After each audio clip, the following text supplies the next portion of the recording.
Picture yourself standing at the base of it before the sun comes up. The desert air is cold enough to make your breath visible, thin white clouds dissolving into the darkness above you.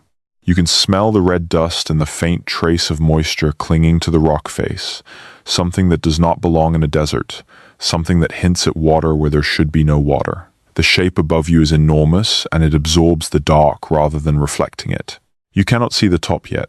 The sky is only beginning to consider the idea of dawn, a thin grey suggestion along the eastern horizon, and the rock is still just a darker absence where the stars stop. You put your hand against the sandstone and it is warmer than the air. This surprises everyone the first time. The rock holds heat. It has been holding heat since long before any living memory, and something about that warmth feels less like geology and more like something breathing. You stand there and the silence is so complete that you can hear your own heartbeat. You are standing at the base of Uluru, one of the most sacred sites on Earth, and you are about to learn something that the people who have lived here for 50,000 years already knew. There is something beneath it. There has always been something beneath it.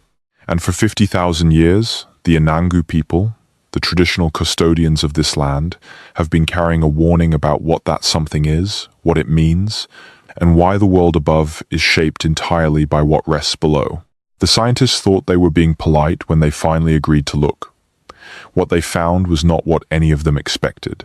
Imagine the sky going from black to deep violet to something that no color chart has ever been able to accurately name, a kind of burning red-orange that exists only at Uluru at dawn and seems to come from inside the rock itself rather than from the sun. This is the moment every photograph tries to capture, and none of them do, because what happens at Uluru at sunrise is not only visual. The temperature changes, the air moves differently. The desert, which had been almost perfectly still, begins to exhale through cracks in the rock face at ground level, faint cool breaths coming from somewhere beneath the surface, air that is older than anything you have ever breathed, air that has been underground for longer than civilization has existed. The Anangu call these places the breathing places of the rock. In their cosmology, this is not metaphor.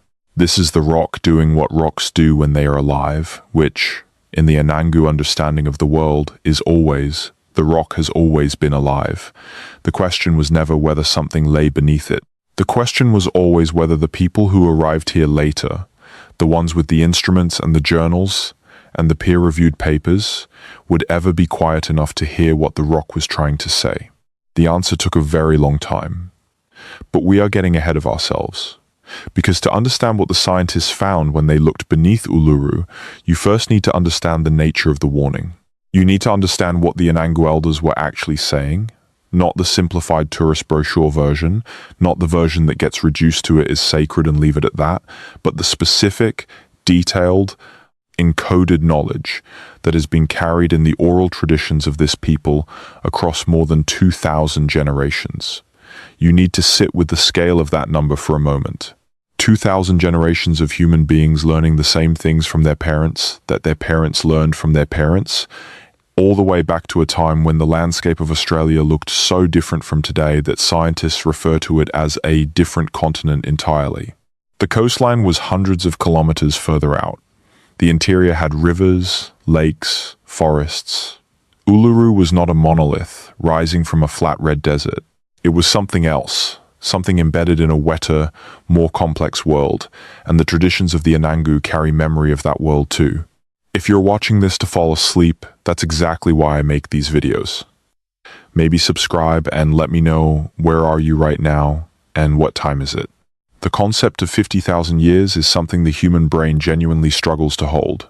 We use the word ancient, and we apply it to things that are a few hundred years old, sometimes 1,000, very occasionally a few thousand.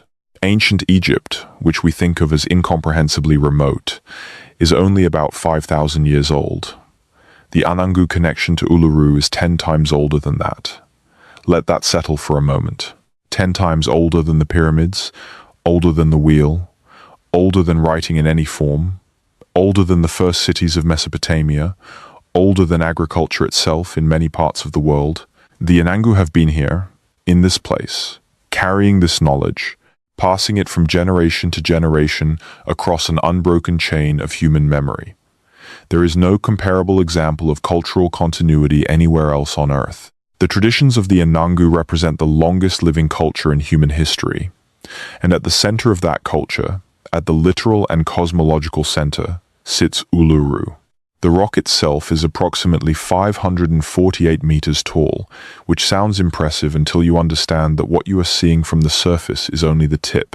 The main body of Uluru extends downward into the earth for an estimated 5 to 6 kilometers.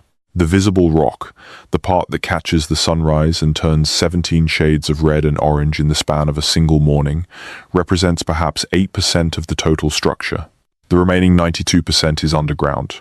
You are looking, when you look at Uluru, at the summit of something. The base of the mountain, the true base, is kilometers below the surface of the Australian desert. The Anangu have always known this. It is not a piece of geological trivia they received from a science textbook. It is encoded in their understanding of what Uluru is and what it does, and it is inseparable from the warning they have been carrying about what lies in the space between the visible rock and the invisible depths below. That space, the zone between the surface and the deep body of Uluru, is not simply solid rock all the way down. This is the thing that took the scientists a long time to accept, partly because the technology to investigate it did not exist until relatively recently, and partly because the areas in question are restricted. The Anangu had sealed certain approaches to the rock and certain access points into the caves at the base decades before the formal scientific investigations began. They sealed them not because they were hiding something in the way that implies deception, but because, in their understanding, what was there was dangerous to approach without the proper knowledge. There is a distinction in Chukurpa, the body of law and knowledge that governs Anangu life, between places that are secret because they are sacred and places that are restricted because they are genuinely hazardous. Some of the sealed areas around the base of Uluru fall into the second category. The elders were not being coy, they were being precise. There are places at the base of this rock that you should not go without understanding what is there, and the understanding required to go safely is not something that can be acquired in an afternoon. It requires a lifetime of learning, and even then, there are gradations of knowledge and levels of initiation that determine how close any individual can safely come to certain places.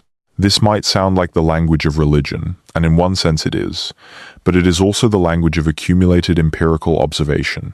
The Anangu have had 50,000 years to observe what happens when the protocols around Uluru are ignored.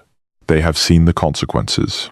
The warnings exist because the warnings were earned through experiences passed down in story form, encoded in the Chukurpa, because the knowledge of what those consequences look like is too important to risk losing. When the first European explorers arrived in the Australian interior, they brought with them a set of assumptions about what knowledge looked like and where it could be found. They assumed that knowledge was written, that it was held in institutions, that it was verifiable through methods they recognized. They looked at the Anangu and saw people without writing, without cities, without the external apparatus of what Europeans meant when they used the word civilization, and they concluded that what the Anangu carried in their oral traditions was folklore at best and superstition at worst. This was one of the most consequential failures of imagination in the history of human contact. The Anangu were not carrying folklore. They were carrying the most detailed and extensively tested body of ecological, geological, astronomical, and spiritual knowledge about a specific piece of landscape that has ever existed anywhere. The rock that European explorers named Ayers Rock in 1873, after the Chief Secretary of South Australia at the time, a man named Henry Ayers, who had never seen it, was given back its original name in 1993. But the process of taking the knowledge of the Anangu seriously took even longer than the process of returning the name. It is still, in some ways, underway. The scientists who finally agreed to use ground-penetrating radar and seismic reflection studies in the area around Uluru did so with considerable reluctance, not because they doubted their technology, but because they were working in collaboration with Anangu knowledge keepers, and the knowledge keepers were telling them things that the scientists found difficult to accommodate within their existing frameworks.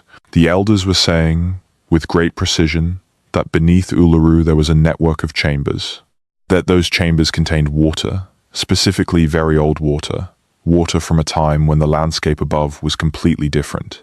that the rock above acted as a kind of lens or membrane, concentrating and directing the movement of that water in ways that were not random but followed patterns. That those patterns were part of why Uluru was where it was, why the dreaming beings had chosen this specific location, and why the protocols around the site had been designed the way they were designed. The scientists had their own language for some of this. They called it a karst system, which is the technical term for a geological formation characterized by soluble rocks that have been dissolved by water over long periods, creating caves, sinkholes, and underground drainage systems. Karst topography is found all over the world, underneath limestone and dolomite and gypsum. Uluru is made of Arcos sandstone, which behaves differently from the classic karst limestone, but the underlying principle is similar. Water finds the pathways through rock that rock makes available to it, and over millions of years, those pathways become chambers, and those chambers can hold water in ways that are invisible from the surface. The underground water system beneath Uluru and the surrounding Kartatuta formations is now understood to be one of the most extensive and ancient in Australia. It feeds springs that appear along the base of the rock and then, just as quickly, disappear back underground. It supports ecosystems of organisms that have evolved in the dark, cut off from the surface for periods of time that make the 50,000-year human occupation of the area seem recent. And it is, in the language of the Anangu, one of the primary reasons why Uluru exists as the kind of place it is. To understand the Chukurpa, the body of knowledge that governs Anangu life and carries the warnings about what lies beneath Uluru, you need to understand what the dreaming actually is, because it is almost always misrepresented in the abbreviated versions that reach the outside world. The dreaming is not a dream in the sense that English speakers use the word. It is not sleep. It is not fantasy. The Chukurpa is simultaneously a cosmology, a legal system, a map, a history, and a set of operating instructions for living on this specific landscape. It describes the actions of the Chukurpa beings, the ancestral creatures and forces that shaped the world during the creation period, which in Anangu understanding is not the distant past but a time that is coextensive with the present. The dreaming is not over. It is not a story about what happened once. It is a description of what is always happening, what is happening right now, beneath the surface, and inside the rock, and in the songs that move across the landscape, and in the protocols that govern who can go where, and when, and with what understanding. When Anangu elders speak about what lies beneath Uluru, they are not speaking in metaphor. They are speaking about specific things in specific places with specific properties and specific relationships to the surface world above. The challenge for the outside listener has always been that the language used to describe these things is different from the language of geology or hydrology or archaeology. When an elder says that the Wanampi, the great water serpent, lives beneath the rock, they are not saying that a literal snake of enormous size occupies a chamber under the desert. They are saying something about the nature of the underground water system, about its age, its power, its patterns of movement, and about the protocols that have evolved over thousands of years to manage the relationship between the surface world and the world below. The Wanampi is one of the most significant beings in Anangu cosmology precisely because water in the desert is power, and the water beneath Uluru is among the oldest and most significant hydrological systems in the Australian interior. The story of the Wanampi is a story about that system. It is encoded in a form that can be carried across 2,000 generations without losing its essential content, because the form it takes is not a journal article, but a living being with a name and a history and a set of rules that govern every interaction with it. The warning about the Wanampi is essentially this. The water system beneath Uluru is connected to systems that extend far beyond the visible rock. Approaching or disturbing the access points to that system without the proper knowledge can produce consequences that range from personal illness to landscape-scale disruption. This sounds, from the outside, like religious prohibition. From the inside, it is engineering. It is the accumulated wisdom of 50,000 years of observing what happens when the protocols are followed and what happens when they are not. The sealed caves at the base of Uluru, The places that are marked as restricted in the current management plan of the national park are sealed partly for spiritual reasons and partly because the Anangu have observed, over very long periods, that these locations are genuinely hazardous to people who approach them without understanding what they are accessing. The hazards are not supernatural in the way that word implies something outside nature. They are natural in the deepest sense, which means they are part of the operating system of the landscape, and the operating system of this landscape is old and complex and does not accommodate ignorance graciously.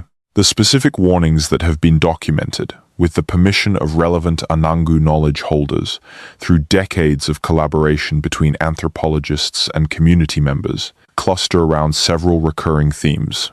There are warnings about the caves themselves, about the particular caves at the south and west faces of the rock that go deepest, some of which the Anangu say extend much further into the rock than any outsider has ever penetrated. There are warnings about the springs, about the places where water appears at the base of Uluru and seems to come from nowhere, warnings that frame these not as random hydrological events, but as communication from the system below, signals about the state of what is underneath. There are warnings about the songs, about the songlines that cross the landscape and converge at Uluru, about the consequences of singing the wrong songs in the wrong places or singing the right songs with the wrong understanding, warnings that sound mystical but that encode a sophisticated set of observations about how sound moves through rock and how vibration at the surface can affect the structures below. And there are warnings about the geometry of the landscape, about the relationship between Uluru and Kata, the collection of 36 domed formations approximately 40 kilometers to the west, about how these two sites are not separate but are parts of a single system, and about the underground connections between them that the Anangu have always maintained exist and that the scientists spent a very long time declining to investigate. The reason the scientists declined for so long is not simple. Some of it was institutional inertia, the difficulty of designing studies for underground systems in remote and restricted areas.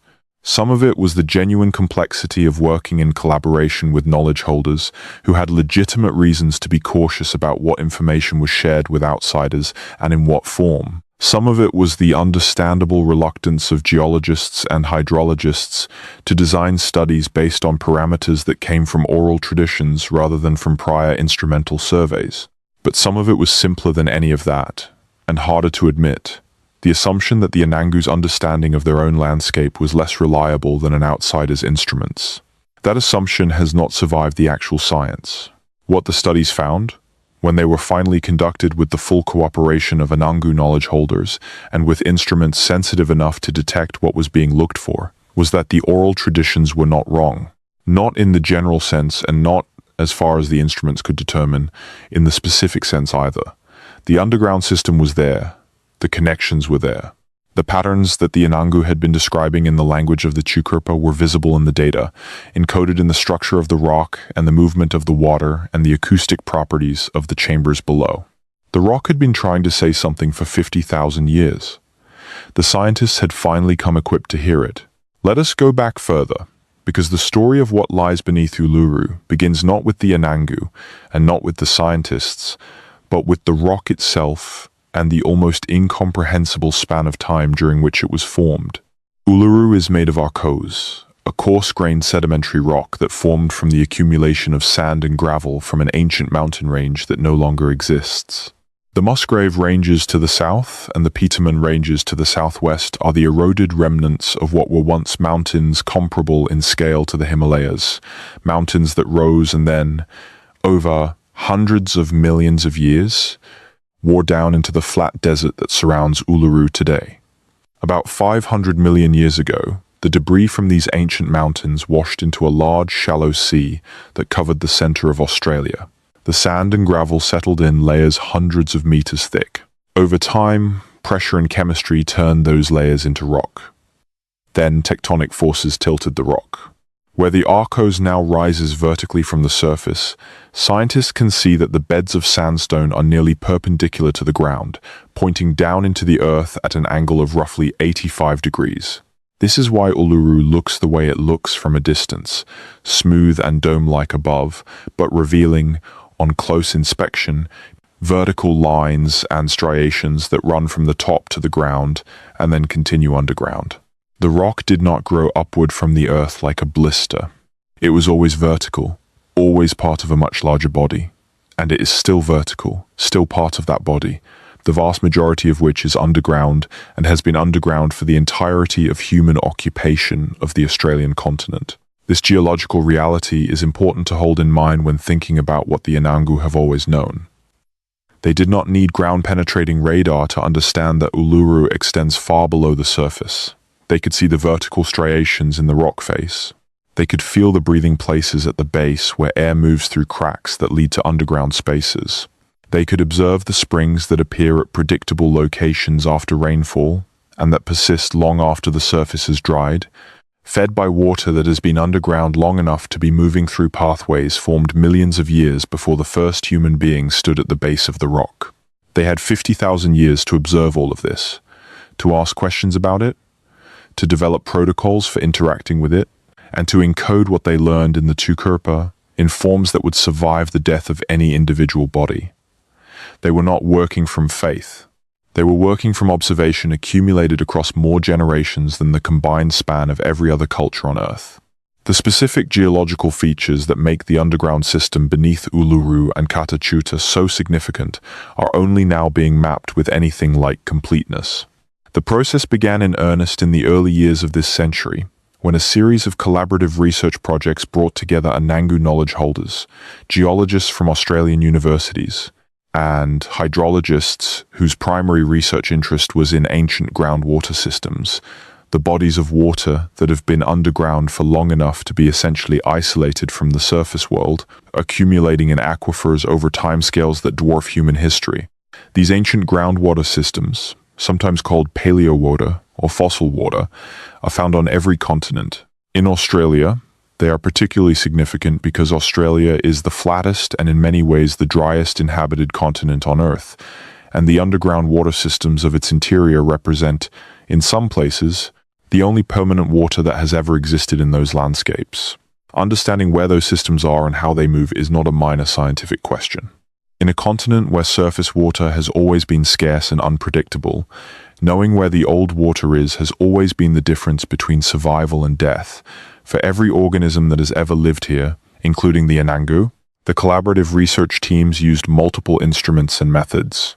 Ground-penetrating radar sends electromagnetic pulses into the earth and measures how they bounce back, creating images of what lies below the surface to depths of several meters, occasionally deeper in favorable conditions. For deeper investigation, the teams use seismic reflection, a technique that sends sound waves into the earth and measures their return to build a picture of geological layers at depths that can reach several kilometers. They also used magnetotellurics, which measures natural variations in the Earth's electromagnetic field to detect differences in electrical conductivity at depth, and which can reveal water-bearing geological formations that other methods might miss. The combination of these techniques, applied systematically across the landscape around and beneath Uluru and the Kata Tjuta formations, produced a picture of the underground that was more detailed than anything previously attempted in the region, and what that picture showed confirmed, in the language of instrumental science, what the Anangu oral traditions had been saying for as long as those traditions had existed. Beneath Uluru and extending outward in a pattern that the geologists initially described as unexpected, there is a network of fractured rock zones where water moves through pathways in the Arcos sandstone. The sandstone itself is not soluble in the way that limestone is, so the classic cave formations of carbonate karst systems are not present here. But fractures in any rock, widened over millions of years by the freeze-thaw cycle that was relevant during the ice ages when the Australian interior was cooler and wetter, and by the chemical action of slightly acidic groundwater, can produce void spaces, galleries, and interconnected passages that function similarly to cave systems even in rock types not traditionally associated with karst. The researchers found evidence of exactly this kind of fractured rock void network beneath Uluru, extending to depths that the seismic data suggest reach several hundred meters, and lateral extent that connects the Uluru formation to the satellite formations of the area and, more significantly, to a large regional aquifer system that underlies much of the Uluru Kata Tjuta National Park and extends beyond its boundaries in multiple directions.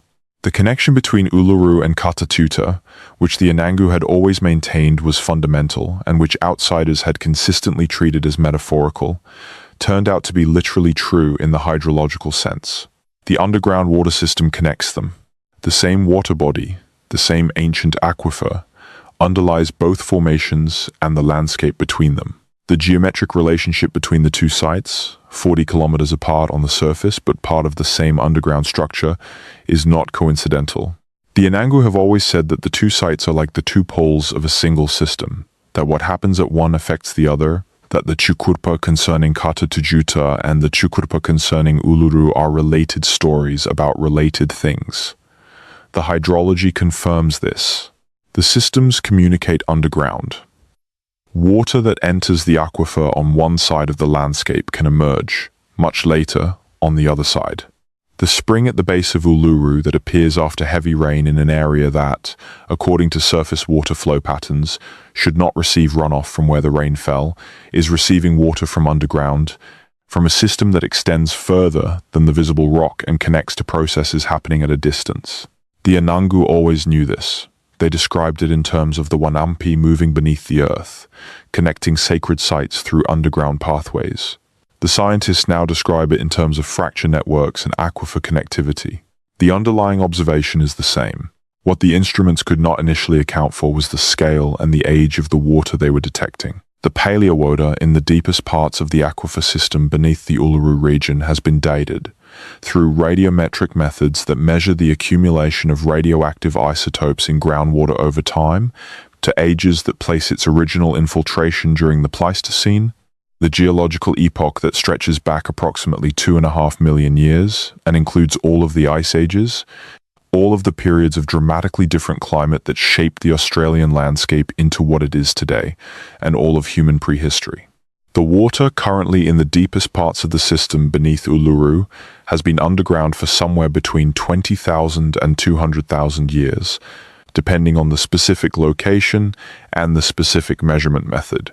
It is water that fell as rain on a landscape that no longer exists, percolated down through rock, and has been moving through underground pathways ever since.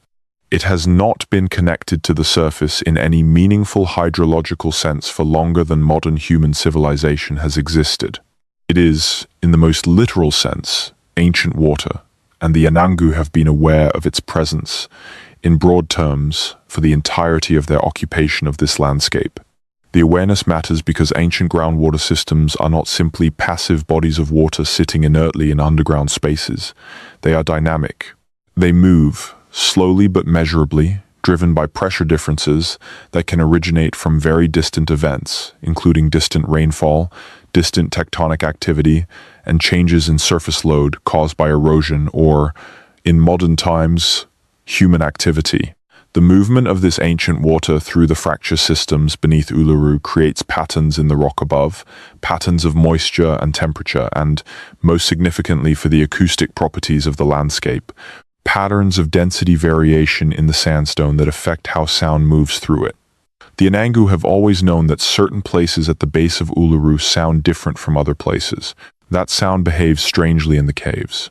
That there are locations where voices echo in ways that seem physically impossible given the apparent geometry of the space, where sound seems to come from inside the rock rather than from any identifiable surface, where the rock itself appears to vibrate at frequencies that can be felt rather than heard. These observations are not imaginary. They are the acoustic consequences of the underground void network and the ancient water it contains, and they are the basis for some of the most sophisticated environmental knowledge encoded in the Chukurpa. The songlines, which are the most well-known and also the most consistently misunderstood aspect of Anangu and wider Aboriginal culture, are directly related to these acoustic properties of the landscape. A songline, in the simplified version that has reached mainstream awareness, is a route across the landscape that corresponds to a song, a way of navigating by singing the features of the terrain in sequence, the way a memory palace uses imaginary architecture to hold information. This is not wrong, but it is only a fragment of the full description. Songlines are also, in the deeper understanding of the traditions that carry them, maps of the underground. They describe not only what the surface of the landscape looks like, but what lies beneath it. The way a song moves across the landscape mirrors, in encoded form, the way the underground water system moves through the rock. Certain verses correspond to places where the underground connection to the surface is strongest, where springs emerge, where the void spaces beneath are closest to the top, and where, therefore, the acoustic properties of the landscape are most unusual.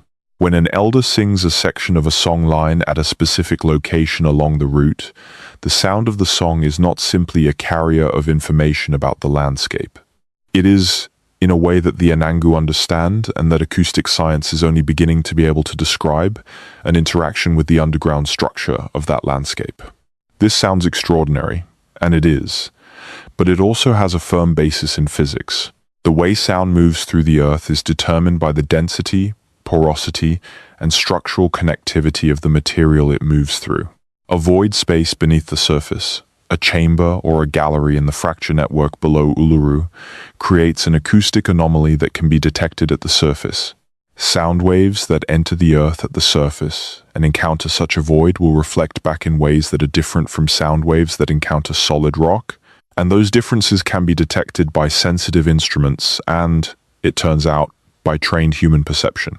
The Aboriginal practice of listening to the land, of lying with the ear against the ground, of singing to surfaces and listening to what comes back, is not mystical listening. It is applied acoustic sensing, developed over 50,000 years of paying very careful attention to a specific piece of ground, learning the signature sounds of the underground system beneath it, and encoding what was learned in the song lines so that it could be carried forward and used by every future generation. The acoustic archaeology that has been applied to the sites around Uluru in recent years has documented several significant findings. The caves at the base of the rock, particularly the Mutitjulu cave and the system of caves at the western face, have acoustic properties that are statistically unusual compared to natural cave environments generally. The reverberation times in some sections are longer than the geometry of the space would predict, suggesting that the sound is coupling with spaces beyond the immediately visible walls, bouncing off surfaces that are not in direct line of sight from the point of measurement. This is consistent with the presence of connected underground spaces beyond the cave walls, spaces that the visual mapping of the cave system has not been able to reach.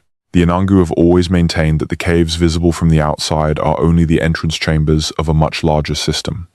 The acoustic data is consistent with this claim. It does not prove it conclusively, because the acoustic anomaly could theoretically be explained by other causes, but it is consistent with it, and in the absence of a better explanation, the Anangu account remains the most complete description of what the data is showing. The older ochre deposits in the Mutitjulu cave system tell a separate and equally significant story.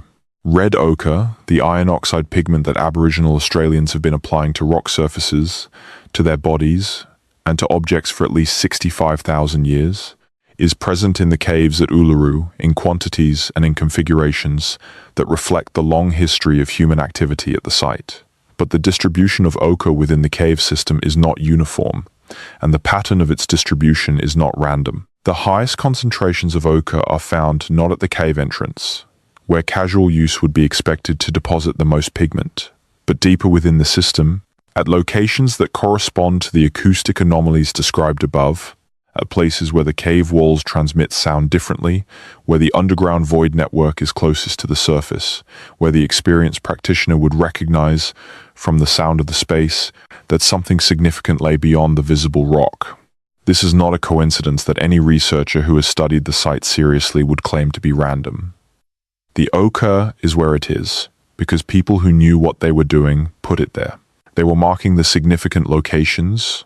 They were marking the places where the surface and the underground were in most direct communication, the places where the boundary between what was visible and what was not was thinnest. The handprints in the caves at Uluru are among the most documented elements of the site's rock art, and they carry within them a record of continuity that is almost physically dizzying to contemplate. Handprints made by pressing a pigment-covered hand against the rock, or by holding the hand against the rock and blowing pigment around it to create a stenciled negative image, have been dated at various sites across Australia to as far back as 40,000 years. The technique is identical across all of that time. The choice of what to mark is consistent. The locations chosen are consistent. At Uluru, the handprints in the Mutitjulu cave and the adjacent chambers occur alongside more complex figurative and geometric art. Scenes from the Chukurpa that depict the actions of ancestral beings and encode, in visual form, the same knowledge that is carried in the songs and the stories. But the handprints are the element that crosses all the complexity, the element that connects the most ancient visitors to the most recent ones, the element that says, most simply, a person was here, a person who knew what this place was and what it meant and wanted to leave something of themselves at the threshold between the visible world and what lay beyond it. When you stand in the Mutitjulu cave and look at the handprints, you are looking at a record of human attention directed at a specific place in the Earth's surface over a time span that encompasses the entirety of human civilization and extends far beyond it. These people were not decorating a wall. They were participating in a relationship with a landscape that had, for all of that time, been responding to their presence. The rock had been warming in the morning sun. The springs had been appearing and disappearing. The air had been breathing through the cracks in the ground. The underground water had been moving through the fracture networks below. And the people had been here, singing and listening and marking the places where the surface world and the world below were closest to each other, maintaining a practice of attention and care for a landscape that, in their understanding, was not something separate from them but something they were part of. A living system of which human consciousness was one element among many, not the most powerful element, not the controlling element, but an element that had responsibilities in that, when it fulfilled those responsibilities, contributed to the functioning of the whole. The geological, hydrological, acoustic, and archaeological evidence now available for the Uluru region does not, taken together, constitute proof of everything the Anangu Chukurpa describes. The Chukurpa is a vast and complex body of knowledge, much of which is not shared with outsiders, and some of which is held only by senior knowledge holders within specific kinship groups. What the evidence does constitute is confirmation, in the language of instrumental science, of a substantial and specific subset of what the oral traditions have been describing for 50,000 years. That there is an extensive underground system beneath Uluru and the surrounding landscape, that it contains ancient water, that it creates distinctive acoustic and hydrological signatures at the surface, that the caves and springs at the base of the rock are points of connection between the surface world and the underground system, and that the locations marked in the rock art correspond to the places where that connection is strongest. The elders were right. They were right about the rock. They were right about what lies beneath it. And the question that naturally follows, the one that keeps the researchers who have worked in this area returning to the data again and again, is how right they are about everything else. There is a question that everyone who encounters this research eventually asks, and it is not a small question. How did they know? How did the Anangu, without instruments, without the technology that allows modern scientists to send pulses of sound into the earth and measure what comes back, without the laboratory methods that allow radiometric dating of ancient groundwater, how did they develop such accurate and detailed knowledge of an underground system that is largely invisible from the surface? The answer to this question is one of the most significant things that the study of ancient knowledge systems has produced in the last half-century, and it is an answer that challenges, in a fundamental way, the assumption that instrumental measurement is the only reliable path to accurate knowledge about the natural world. The Anangu did not discover the underground system beneath Uluru all at once. They accumulated knowledge of it across 50,000 years of continuous and attentive relationship with the landscape. The methods they used were not the methods of laboratory science, but they were methods, systematic and cumulative, passed down with great care and significant discipline from each generation to the next. Consider what 50,000 years of careful observation of a single landscape actually means in practical terms. It means that if the underground water system causes the spring at the base of Uluru to flow slightly more strongly after a distant rainfall event several weeks before, the people who have been watching that spring for 50,000 years will know it. They will have seen it happen enough times to recognize the pattern. They will have stories that encode it. They will have protocols that respond to it. They will have songs that describe the relationship between distant rain and the spring at the base of the rock, and the movement of the water through the underground pathways between them. None of this requires instruments. It requires something harder to develop and harder to maintain. Sustained attention across more time than any individual life can span, transmitted through culture in ways that keep the observations alive and the standards of accuracy high. The standards of accuracy in the transmission of the Chukurpa are, from what anthropologists who have studied the tradition closely can determine, extremely rigorous. This might seem counterintuitive. Oral traditions, in the casual understanding of how they work, are assumed to drift, to become embellished, to lose precision over time, to converge on story rather than on fact. But this assumption is based on the experience of casual oral transmission, of tales told for entertainment, of information passed through social channels without formal structures to maintain accuracy. The Chukurpa is not transmitted casually. It is transmitted under conditions that are specifically designed to maintain accuracy across time. Senior knowledge holders are responsible for the content of specific sections of the tradition. Transmission occurs under formal conditions, in ceremony, with witnesses, with multiple senior holders present who can identify errors and correct them. The stakes of error are understood to be significant, not merely social, but ecological, because the protocols encoded in the Chukurpa govern the community's relationship with the landscape, and errors in that governance have consequences that are visible and testable. A protocol about when to burn a specific area and how to burn it that gets corrupted in transmission will produce different outcomes when followed. The difference between the expected outcome and the actual outcome is a signal, and over 50,000 years, the tradition has evolved mechanisms for detecting that signal and correcting the transmission. This is a kind of quality control that most oral traditions have not had the time or the geographic stability to develop. The Anangu have had both. They have been in the same landscape, paying attention to the same features, maintaining the same body of knowledge, for long enough that the tradition has had the opportunity to refine itself in ways that shorter traditions simply cannot. The researchers who have worked most closely with Anangu knowledge holders to compare what the oral traditions describe with what the instrumental surveys reveal have found that the correspondence is not approximate. It is specific. The Chukurpa describes particular locations, particular features of the underground system, particular relationships between surface phenomena and underground conditions, with a level of detail and accuracy that would not be possible if the tradition was simply a set of generalized beliefs about sacred landscapes. The specificity of the knowledge is itself evidence of the processes that produced it. You do not get that specific by accident. You get that specific by paying attention for a very long time. The astronomical dimension of the knowledge held at Uluru adds another layer to this picture and connects the underground knowledge to a much broader framework of environmental observation. The Anangu, like most Aboriginal Australian peoples, are sophisticated astronomers, in the sense that they have developed detailed and accurate knowledge of the night sky and its relationship to terrestrial events, and have encoded that knowledge in the same oral traditions that carry the geological and hydrological knowledge.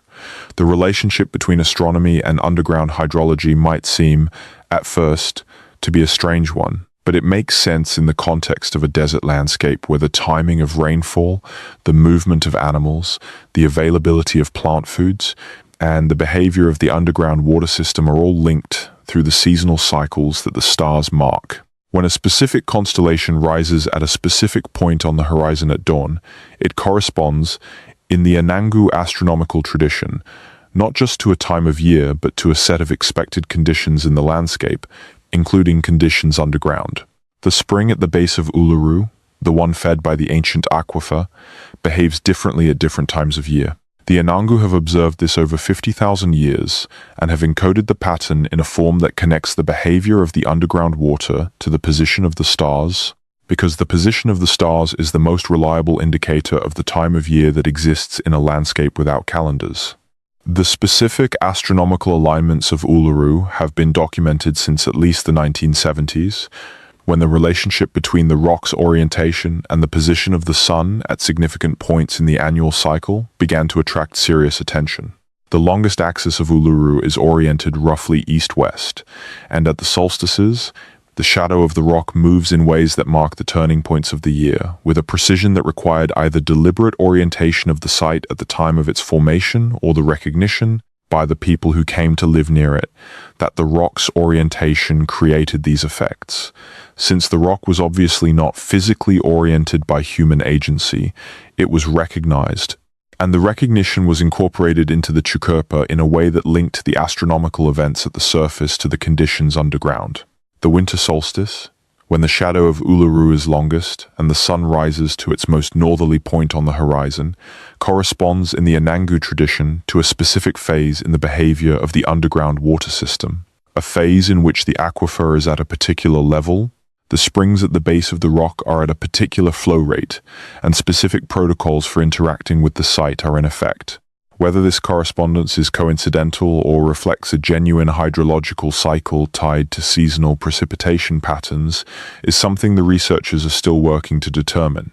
But the fact that the Anangu have always linked the astronomical event to the hydrological condition, and that the hydrological condition does in fact vary seasonally, is not coincidental. The caves at the western face of Uluru are the most restricted areas of the site from the perspective of public access, and they are restricted for reasons that go beyond general respect for the sacred. The specific caves in question open into the rock at the base of the western face, which is the face that receives the most direct solar radiation at the hottest part of the day, and which is also, according to the seismic data, the face above which the void network in the underlying rock is closest to the surface. The restriction on these caves predates the formal management agreements between the Anangu and the Australian government that were established when the site was handed back to traditional owners in 1985. The Anangu had been maintaining the restriction informally, through the protocols of the Chukurpa, for as long as anyone can document. The reason given by senior knowledge holders, to the extent that reasons have been shared with outsiders, is that these caves are entrance points to a deeper system, that the deeper system is of a specific kind that requires specific knowledge to approach safely, and that the consequences of approaching without that knowledge are not symbolic, but physical. What was documented in these caves before the restrictions were formalized is now part of a contested legacy in Australian archaeology. Some of the documentation occurred without the consent of the Anangu, in the decades before their rights over the site were recognized, when access was essentially unrestricted and researchers of various kinds moved through the landscape without any meaningful engagement with the people for whom it was home. Other documentation was conducted in collaboration with Anangu community members and is held subject to protocols that determine what can be shared publicly and with whom. What is in the public record from the earlier, unconsented documentation includes descriptions of the cave systems at the western face that go deeper than the currently accessible chambers, of art in those deeper sections that had not been exposed to the light for longer than the researchers could easily estimate, and of a physical environment within the deeper sections that the researchers described in ways that are consistent with the acoustic anomalies that later formal studies would document. Chambers where sound behaved unexpectedly, where the air was different from the air at the entrance, where the temperature changed in ways that suggested proximity to underground water, and where the sense of depth, of being very close to something that extended far below the visible floor of the cave, was overwhelming. Several of the researchers who entered the Western cave system in the period before formal restrictions were established reported experiences of spatial disorientation that they attributed to the unusual acoustic properties of the space, experiences that the Anangu would recognize as the effect of being close to the place where the underground system is most accessible without the preparation that safe access requires. The traditions of other cultures offer a kind of comparative context that is both illuminating and, when examined closely, troubling in what it implies. Across the world, at sacred sites that have been inhabited for long periods of time, the same basic structure appears. The sacred site is understood to be connected to an underground system. The underground system is understood to be the source or dwelling place of a significant being or beings.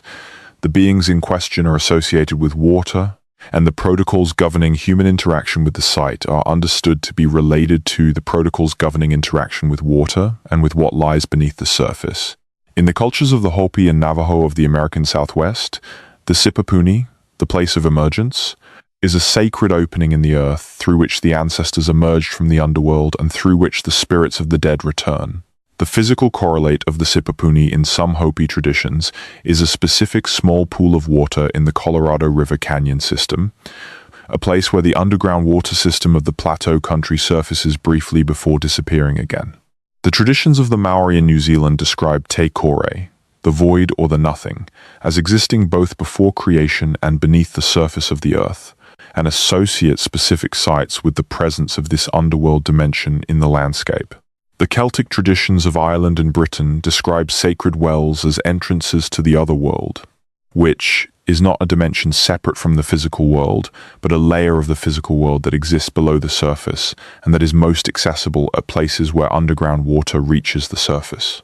The Norse traditions place the source of all wisdom, the well of Urd, at the roots of Yggdrasil, the world tree, which extends both above and below the visible world.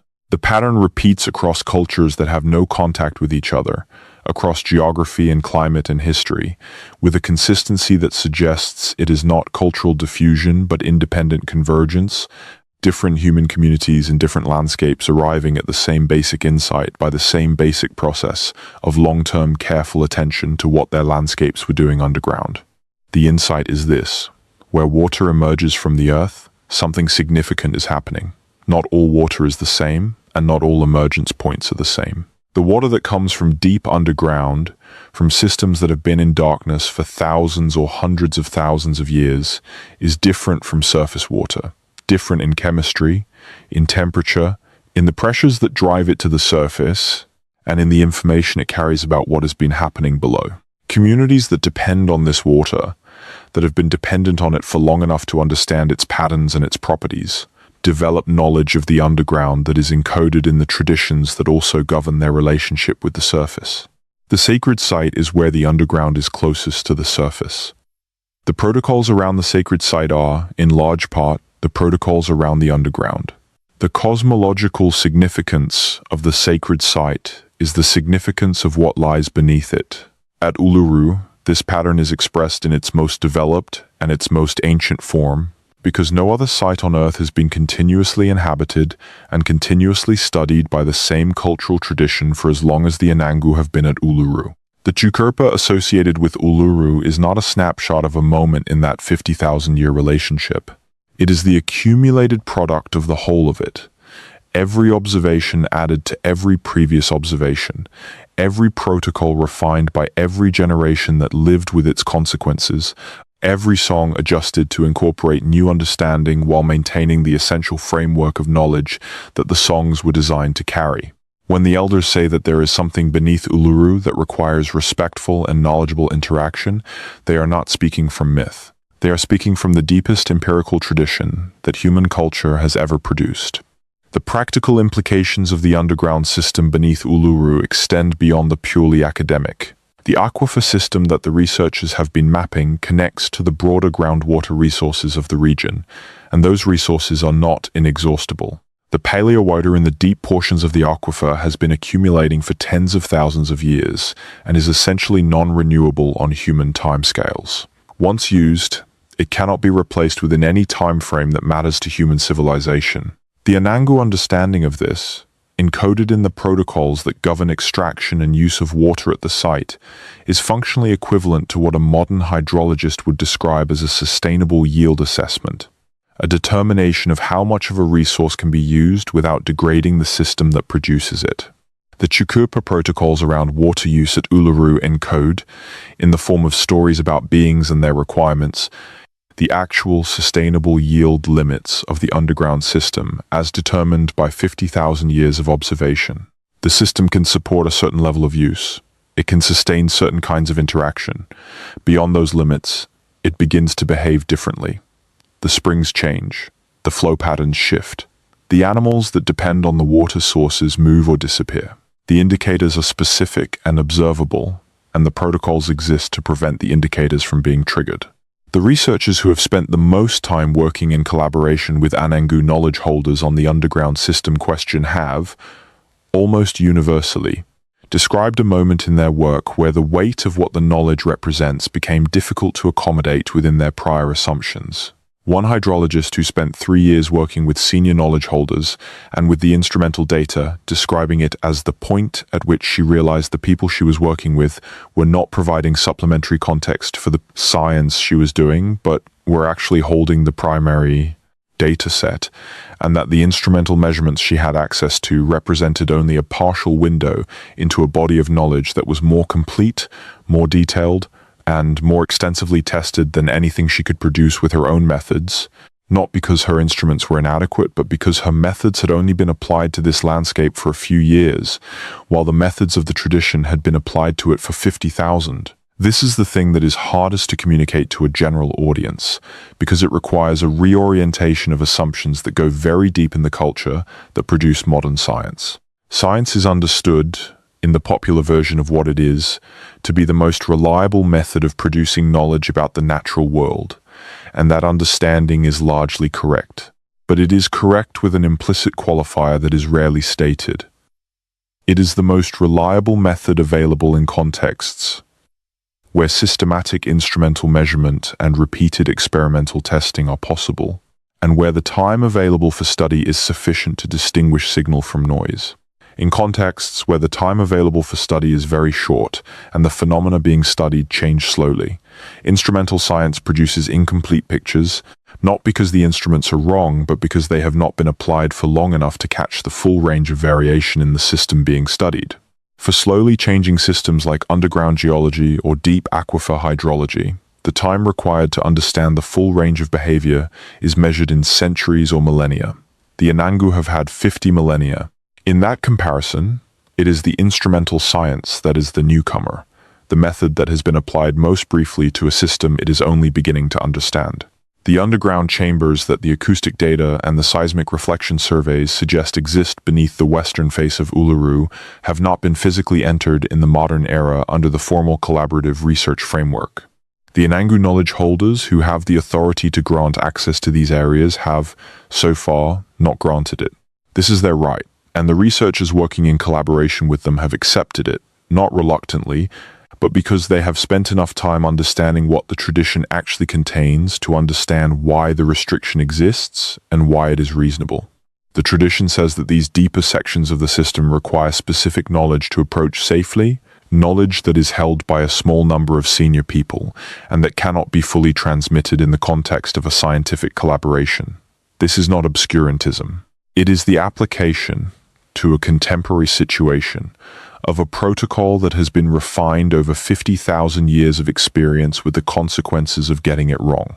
What the researchers have instead is the data from the surface surveys and the knowledge shared by holders with the authority to share it, and that data, combined with that knowledge, already represents a significant expansion of what the outside world understands about the underground reality of the Uluru landscape. The picture it produces is of a system of ancient and significant complexity, connected across distances that the surface landscape does not obviously suggest, containing water that has been underground for timescales that encompass all of human prehistory, creating distinctive surface signatures that any sufficiently attentive observer could detect, and governed by protocols developed over 50,000 years of sustained interaction that represent, in their detail and their accuracy, the most extensive single-site environmental knowledge system in human history. The elders were right. The instruments confirmed it. And the full extent of what they knew is still, by design, only partially visible to anyone standing outside the tradition. To understand the full depth of what the Anangu carry in their knowledge of this landscape, you have to go back not 50,000 years but further, to the landscape that existed before the one that exists now. This is something that the Chukurpa explicitly addresses. It addresses it through the stories of the dreaming, through accounts of what the landscape looked like, and what lived in it before the current forms of the world were established. And when you map those accounts against the geological and paleontological record of the Australian interior, what you find is correspondence so detailed that it stops being possible to explain it as coincidence. The Australian interior during the Pleistocene, during the long span of ice ages that ended approximately 12,000 years ago, was a fundamentally different place from the red desert that surrounds Uluru today. It was not uniformly lush or forested, but it contained systems that have no surface trace today. large, shallow lakes, extensive river systems, grasslands supporting megafauna that no longer exist. The largest of these ancient water bodies, now known collectively as the Kati-Thunder Lake Air Basin System in the geological literature, once held water on a scale that is difficult to imagine from the contemporary landscape. The channels that fed it stretched across thousands of kilometers of what is now dry land. The Cooper Creek, which still flows occasionally and reaches the dry lake bed in exceptional flood years, is a remnant of a system that was once enormously more extensive. The Finke River, which runs near Uluru, is one of the oldest rivers on Earth, a watercourse whose present channel follows a path established before Australia was isolated as a continent, one of the few geographic features old enough to have provided a corridor for the movement of organisms and peoples across what is now one of the most arid landscapes on the planet. The Anangu know the Finke River as the Larapinta, and its significance in the Chukopa is commensurate with its age and its ecological role in the landscape. The megafauna of Pleistocene Australia included creatures that no living human has seen outside of a fossil collection, but that the ancestors of the Anangu unambiguously encountered, lived alongside, and, in the accounts of many researchers, may have contributed to the extinction of through hunting pressure combined with climate change. The diprotodon, a marsupial approximately the size of a hippopotamus, roamed the Australian interior in herds for millions of years. The Procoptodon, a giant short-faced kangaroo standing nearly 3 meters tall, grazed the grasslands. Thylacoleo carnifex, the marsupial lion, was a predator of formidable size and capability.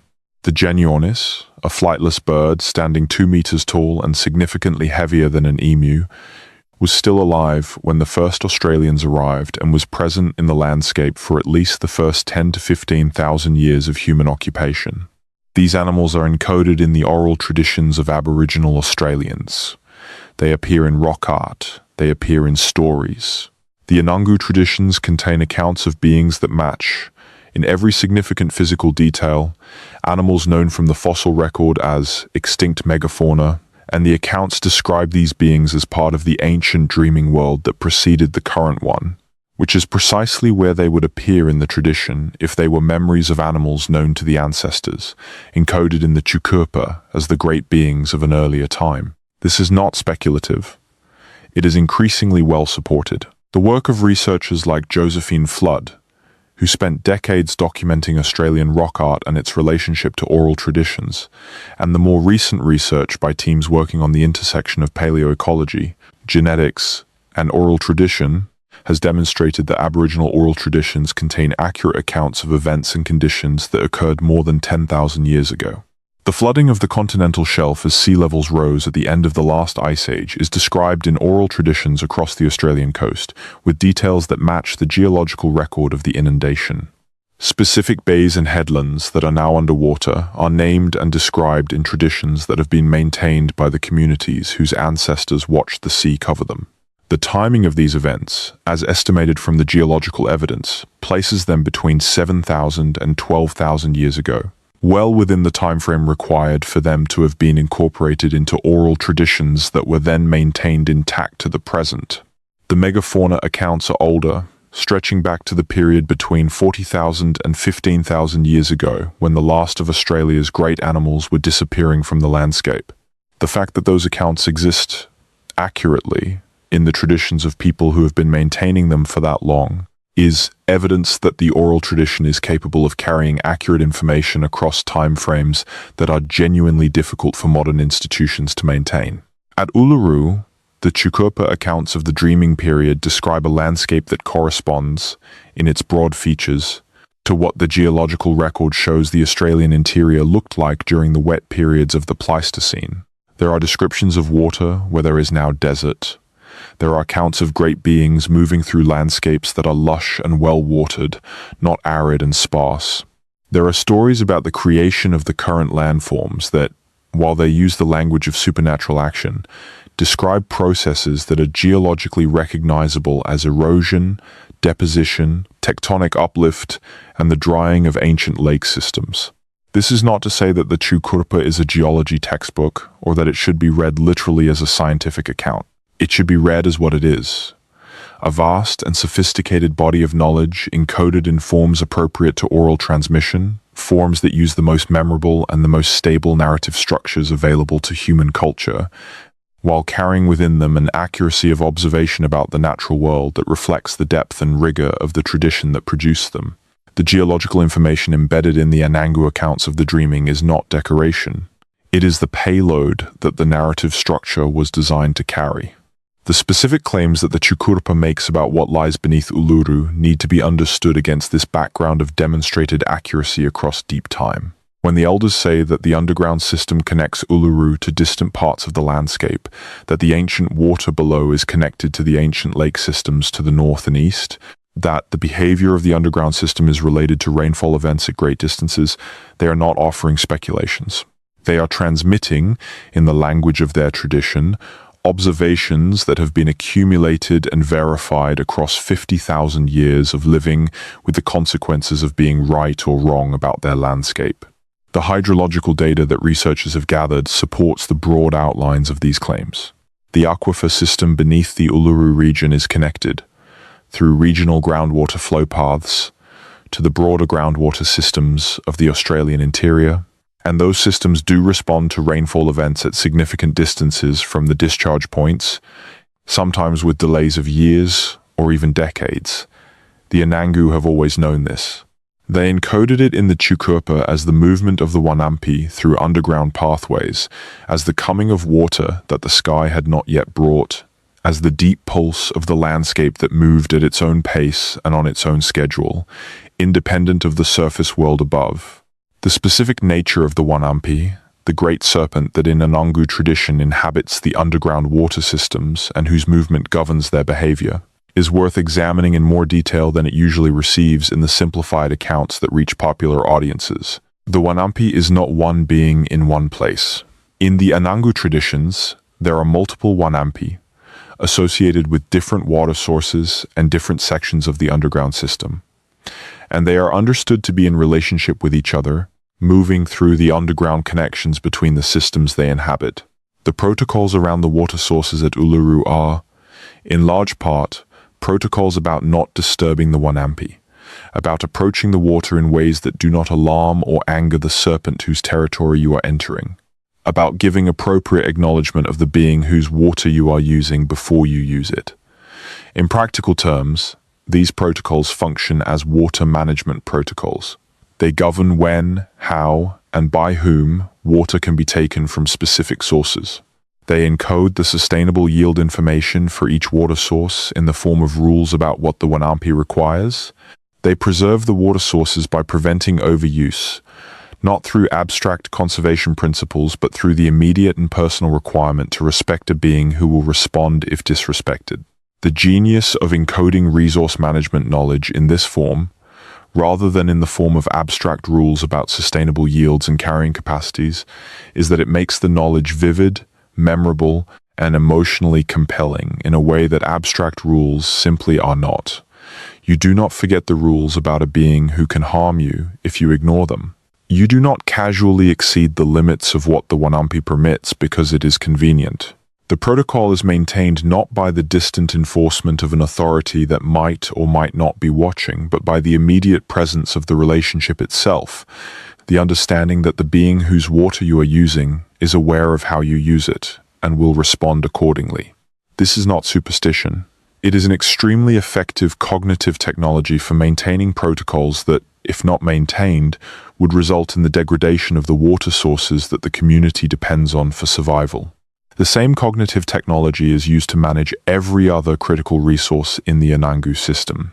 The protocols around plant harvesting, around burning, around the management of game animals, are all encoded in terms of the relationships between human communities and dreaming beings, and all function, at the practical level, as resource management systems with specific parameters that have been calibrated through long experience. The genius is that the encoding makes the parameters memorable and the protocols psychologically compelling in ways that abstract management principles simply cannot achieve, especially across the time spans required to maintain sustainable use of slowly renewable resources like ancient groundwater. And the accuracy of the parameters encoded in the protocols is a consequence of the fact that they were not set arbitrarily or by human authority, quote, but were arrived at through 50,000 years of observational testing, with the environment itself as the judge of whether the parameters were correct. The underground chambers that the research teams have been working to characterize are not, in the scientific literature, referred to as a single unified system, but as a collection of related features, fracture zones, fault-controlled galleries, bedding plane voids, and aquifer compartments that are connected at depth, but that the current data cannot fully map because the instruments used have resolution limits, and because the most significant depths are also the most difficult to survey from the surface. The picture that emerges from the available data is of something like a sponge at depth, a zone of fractured and partially voided Archaeology sandstone that extends to several hundred meters below the visible base of Uluru, and that is saturated, at least in its lower portions, with water that has been in place for timescales measured in tens of thousands of years. The size of this saturated zone is estimated from the seismic data and the magnetotelluric surveys to be significant. The researchers do not want to put a specific volume on it because the data does not support that precision, but the estimates that have been published in the technical literature suggest a volume comparable to a substantial fraction of Australia's above-ground water storage, locked in rock, in the dark, in the heart of the continent, connected to the surface through a set of springs and seeps that the Anangu have been managing carefully for as long as they have been here. The age of that water, the paleo water in the deepest sections of the system, connects it to a climatic reality that no living person has experienced. The water that infiltrated the underground system 20,000 years ago fell during the last glacial maximum, the period of most extreme cold and aridity that characterized the peak of the last ice age. The Australian interior was dry even by modern standards during this period. The water that made it underground, that found the pathways through the fractured rock and accumulated in the deep aquifer, was precious beyond calculation in a landscape where surface water was scarcer than it is today. The community that survived the last glacial maximum in the Australian interior, the ancestors of the Anangu who lived through the most extreme climatic conditions that human occupation of this continent has faced, survived partly because they knew where the water was. They knew because the knowledge had been in the tradition for long enough to have been calibrated in wetter periods, when the aquifer was more active and the springs more vigorous, and to have been maintained through the drying period, with the knowledge of where the water remained even as the surface landscape became increasingly inhospitable. The genetic record of the Anangu and other Aboriginal Australian populations has, in recent years, added another dimension to the already remarkable picture of deep time continuity. Genomic studies published since 2011 have confirmed that Aboriginal Australians represent one of the oldest continuous populations in the world, with genetic evidence supporting the claim that the ancestors of current Aboriginal Australians have been in the continent for at least 50,000 years, and possibly longer. Crucially, the genetic data shows relatively low levels of mixing with outside populations until European contact, which means that the cultural continuity that the oral traditions describe, the unbroken chain of knowledge transmission from the first people in Australia to the current knowledge holders, is supported by the genetic evidence of population continuity. The people carrying the Chukurpa today are, with high probability, descended from the people who developed the Chukurpa in the first place, in the same landscape, at the same sites, watching the same features of the same underground system that their ancestors watched when those traditions were first being formed. The knowledge has not been imported. It has been grown here, in this landscape, by these people, across this entire span of time. What this means for the reliability of the Chukurpa as a source of information about the underground system is significant. If the oral tradition has been maintained by a continuous population in a continuous relationship with the same landscape for 50,000 years, and if the mechanisms for maintaining accuracy in the tradition have been effective, then the tradition's account of the underground system is likely to be more complete and more accurate than any survey conducted over a period of a few years with the best available instruments. Not because the instruments are wrong, but because the time depth of the observation is incomparably greater. The instruments can tell you what the system looks like today. The tradition can tell you how it has behaved across a range of climatic conditions that encompass everything from the peak of the last ice age to the current arid period, and every fluctuation between those extremes. That is the kind of information that no modern survey can replicate, because modern surveys have not been running long enough to sample the full range of the system's behavior.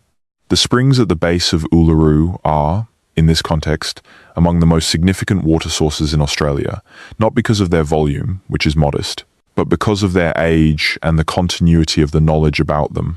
The Kapi Uluru, the waters of Uluru, are described in the Chukurpa as the waters given by the Dreamtime ancestors for the sustenance of the people and the animals of the region. This is not simply a poetic statement about the value of water in a dry landscape. It is a description of a specific hydrological gift, an underground system that, because of the geological structure of Uluru and the properties of the Arcos sandstone, provides reliable water at a set of predictable surface locations, water whose chemical signature and temperature are distinct from surface water, and that persists through dry periods that would exhaust any surface water supply. The gift is real. The springs are fed from a system that outlasts any drought the surface landscape can produce, because the water in that system has been underground for longer than any drought in the history of Australian occupation has lasted. The Chukurpa encodes this in the language of gift and relationship rather than the language of hydrology, but the underlying observation is the same. The researchers, most recently working at the interface of Anangu knowledge and scientific investigation, have been struck by one feature of the knowledge system that does not have an obvious parallel in instrumental science. The Chukurpa does not simply describe the underground system as it was, or as it is. It also describes conditions under which the system's behavior changes, and it describes these conditions in terms of human action as well as natural cycles. Certain activities on the surface, certain disturbances of certain kinds at certain locations are understood in the Chukurpa to have effects on the underground system. This would sound entirely implausible from the perspective of conventional geology if it were not for the fact that the specific activities described as potentially disruptive are, in fact, the kinds of activities that would be expected to have effects on a fractured rock aquifer system. Heavy sustained vibration at the surface, for example, is known to affect the permeability of fractured rock aquifers, changing the rate at which water moves through the fracture network. The protocols in the Chukurpa that prohibit certain kinds of sustained percussive activity in specific locations near the base of Uluru are, in their practical effect, protocols against activities that would mechanically disturb the fracture network in the rock. The elders do not explain it this way. They explain it in terms of the Wanampi's sensitivity to disturbance. But the practical effect of the protocol is the same as a geotechnical protection order around a sensitive aquifer, and it has been in effect for far longer than any geotechnical protection order could possibly be maintained through institutional means. This is perhaps the most striking single feature of the knowledge system. It is self-maintaining in a way that institutional knowledge management struggles to achieve, because it is encoded in a form that is emotionally compelling, culturally reinforced, and practically tested across time spans that exceed the lifespan of any institution. Laws change. Agencies are dissolved and reformed. Records are lost, but the Chukurpa is not a record, and it is not maintained by an institution. It is maintained by people, in relationship, in ceremony, in the living practice of being in this landscape, with the continuity of that practice guaranteed not by external enforcement but by the understanding that the knowledge is what keeps the community alive. You do not lose that knowledge because it is inconvenient or because an administration changes. You lose it when the community that holds it is destroyed, and the Anangu community, despite the catastrophic disruptions of the colonial period, has not been destroyed. The Chukurpa survived, and with it, the knowledge of what lies beneath Uluru. The colonial period in Australia, which began with the arrival of the First Fleet in 1788 and whose effects on Aboriginal communities are still unfolding today, did not destroy the Chukurpa, but it did come close. The mechanisms of destruction were not primarily violent, although violence was part of it. They were administrative and institutional, designed with a systematic completeness that the violence alone could not have achieved. The removal of children from their families, conducted as a policy of assimilation under the theory that Aboriginal culture was a lower stage of human development that could be overwritten by European education, severed the transmission chain of knowledge for many communities and many individuals. The forced movement of people off their traditional lands, away from the specific landscapes in which their knowledge systems were embedded and to which they were inseparable, meant that the practical testing of the knowledge, the ability to compare the tradition's account of the landscape with what the landscape was actually doing, was interrupted for many people for periods of years or decades. The prohibition of language in the residential schools where many Aboriginal children were confined cut the channel through which the most complex and subtle knowledge was transmitted. The Chukurpa exists in language. It cannot be fully translated into English. The ceremonies in which the deepest knowledge is transmitted require the language of the tradition, because the knowledge and the language are not separate. Destroy the language, and you damage the knowledge, even if you do not destroy it outright. And yet the Chukurpa survived. It survived because the knowledge was distributed, held by many individuals and groups in overlapping and redundant forms, so that no single act of suppression could reach all of it at once. It survived because senior knowledge holders found ways to maintain the transmission, even under conditions of intense surveillance and prohibition, finding spaces within the colonial system where ceremony could be conducted and knowledge passed on without attracting the attention of the authorities. It survived because the landscape itself was there. Uluru was there. The springs were there, the caves were there, the acoustic anomalies were there. The ancient water was there below, and the people who went back to the country, who found their way back to the landscape from which they had been taken, found the knowledge waiting in the rock, still encoded in the features that had always carried it, waiting to be read by someone who had enough of the tradition left to remember how to read them. The connection between the knowledge and the landscape is not metaphorical. The landscape is part of the knowledge system. It is the reference that the tradition cites. You maintain the tradition by maintaining the relationship with the place, and the place maintains the tradition by being what it has always been, by doing what it has always done, by continuing to breathe through the cracks in the rock at the base of Uluru and to offer water from its deep underground systems to the people who know how to ask for it correctly. The formal return of the site to Anangu ownership in 1985 and the subsequent development of the joint management model for the Uluru Katachuta National Park created the institutional framework within which the scientific investigation of the underground system became possible. Before the return, access to the site was controlled by the Australian Parks and Wildlife Service, which managed it as a tourist destination and a natural heritage site rather than as a living cultural landscape with a resident human community whose knowledge of the site had any standing in the management decisions. After the return, the Anangu became joint managers with equal authority in decisions about access, about research, about what information could be gathered and how, and about what information could be shared publicly and under what conditions. This was not simply a political change. It was a structural change in the relationship between the knowledge held by the Anangu and the knowledge produced by scientific investigation of the site, a change that made genuine collaboration possible for the first time. The research programs that have produced the most significant findings about the underground system at Uluru have all been developed within this joint management framework, with Anangu knowledge holders as active participants rather than as subjects or informants. The design of the research questions, the selection of investigation sites, the choice of which instruments to deploy and where, the interpretation of the data, and the decisions about what findings to publish and in what form have all involved Anangu participation at a level that is genuinely unusual in the history of scientific research on Indigenous sites. This has produced a body of work that is different in character from the earlier, unconsented research on the site, not just ethically different, but scientifically different, because the researchers who brought the instruments brought them to places that the knowledge holders identified as significant, and the instruments found things at those places that the surveys would not have been designed to look for if the researchers had been working alone.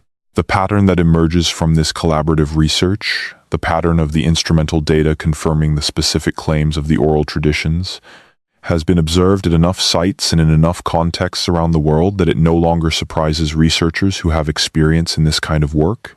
What surprises them consistently is the precision of the correspondence. General agreement between traditional ecological knowledge and scientific findings is expected, because both are based on observation of the same natural world, and both should, if the methods are working, produce accurate results. What is not expected, from the perspective of someone who comes to the collaboration assuming that the oral tradition is a collection of generalized beliefs rather than a body of specific empirical knowledge, is the specificity of the correspondence. The tradition does not say, generally, that there is water beneath the rock. It says, specifically, that there is water at depth in a particular direction from a particular location, that it moves in a particular way in response to particular conditions, that it surfaces at particular places and is of a particular character when it does. And the instruments, when they are deployed at the locations and in the configurations suggested by the tradition, find exactly what the tradition describes. The published scientific literature on the underground system at Uluru and the surrounding landscape has grown significantly in the first 2 decades of this century, as the collaborative research programs have produced results.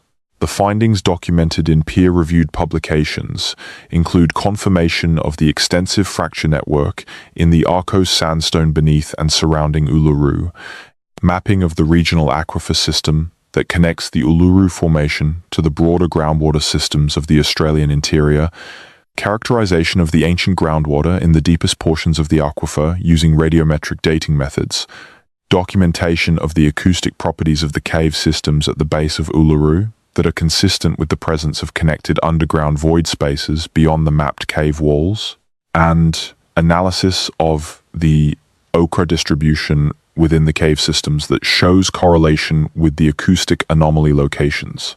None of these findings were produced without the involvement of Anangu knowledge holders in the research design, and several of the most significant findings were made possible only because knowledge holders directed the researchers to locations that the researchers would not have otherwise investigated. The finding that attracted the most attention in the scientific community, when it was published in a geophysics journal in the early 2010s, concerned the acoustic properties of specific locations at the base of Uluru. The researchers had conducted systematic acoustic measurements across the accessible portions of the cave system, using instruments sensitive enough to detect subtle variations in sound transmission and reverberation that the human ear could not reliably distinguish. What they found was a set of locations where the acoustic properties of the rock changed significantly within a horizontal distance of less than a meter. Places where you could stand on one side and hear the rock behaving as solid sandstone, and step 1 meter to the other side and hear it behaving as a surface adjacent to a void.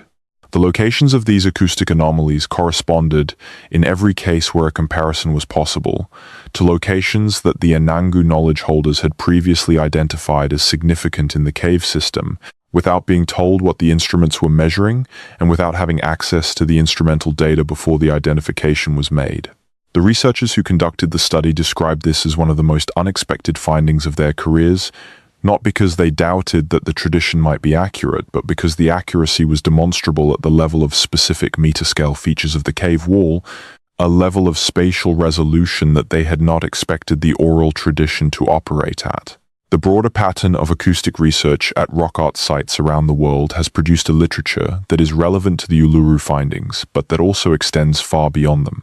The relationship between rock art locations and the acoustic properties of the surfaces on which the art appears has been documented at sites in France, Spain, South Africa, South America, and across Australia. The pattern is consistent. Art is preferentially placed on surfaces with unusual acoustic properties, surfaces that produce echoes, that transmit sound from one location to another in unexpected ways, or that have resonant frequencies that amplify specific tones when struck or sung to. The hypothesis that the acoustic properties of surfaces were a criterion in the selection of painting locations, rather than a coincidence of their placement, is now well supported in the literature, and it implies that the creators of rock art were, among other things, acoustic prospectors, people who mapped the sound landscape of their environment with the same care and systematic attention that they applied to mapping its visual and hydrological features. At Uluru, where the acoustic properties of the cave walls reflect the underground structure of the rock in ways that are measurable with modern instruments. This prospecting was also geological prospecting. The people who created the art at the locations with unusual acoustic properties were marking places where the rock's behavior was unusual because the underground was unusual at those points, where the void network was closest, where the water was most accessible, where the interface between the surface world and the underground world was thinnest. They were mapping, in the medium of ochre on sandstone, a feature of the landscape that no surface observation could directly reveal, using the acoustic properties of the rock as a proxy for the underground structure they could hear but not see. And they were doing it 50,000 years ago. The implications of this for how we think about the origins of symbolic behavior in human evolution are significant. The ochre handprints in figurative art at Uluru and other Australian sites are among the oldest known examples of symbolic behavior in the world, and they have typically been interpreted primarily in terms of their social and ritual significance, markers of identity, symbols in religious practice, records of significant events.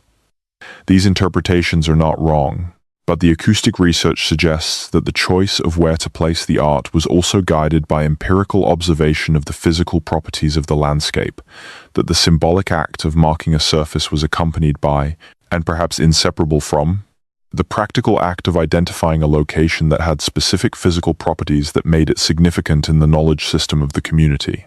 The art is where it is, not only because the surface was symbolically appropriate, but because it was acoustically significant and, by implication, geologically significant. The symbolic and the empirical are not separate in the knowledge system encoded in these locations. They never were.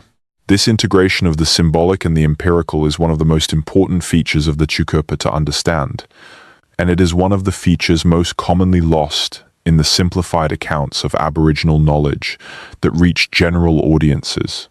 The outside world tends to sort knowledge into categories, science on one side, religion on the other, with a clear conceptual boundary between the two. The Chukurpa does not make this distinction, not because it is too primitive to have made it, but because it is too sophisticated to have needed to. The knowledge of the underground system at Uluru, carried in the story of the Wanampi, is simultaneously empirical knowledge about the behavior of an underground water system and cosmological knowledge about the nature of the world and the place of human beings in it. It cannot be usefully separated into these categories. The empirical accuracy of the underground knowledge and the cosmological significance of the underground knowledge are not two different things that happen to be encoded in the same story. They are the same thing. The knowledge is true in both senses at once, and the tradition that carries it is reliable precisely because it does not sacrifice one kind of truth for the other. Researchers who have worked closely with Anangu knowledge holders describe the experience of this integration as challenging in a productive way. It requires them to hold open a conceptual space that their training has typically conditioned them to close. The space in which a single statement can be simultaneously an accurate description of a physical phenomenon and a meaningful statement about the nature of the world.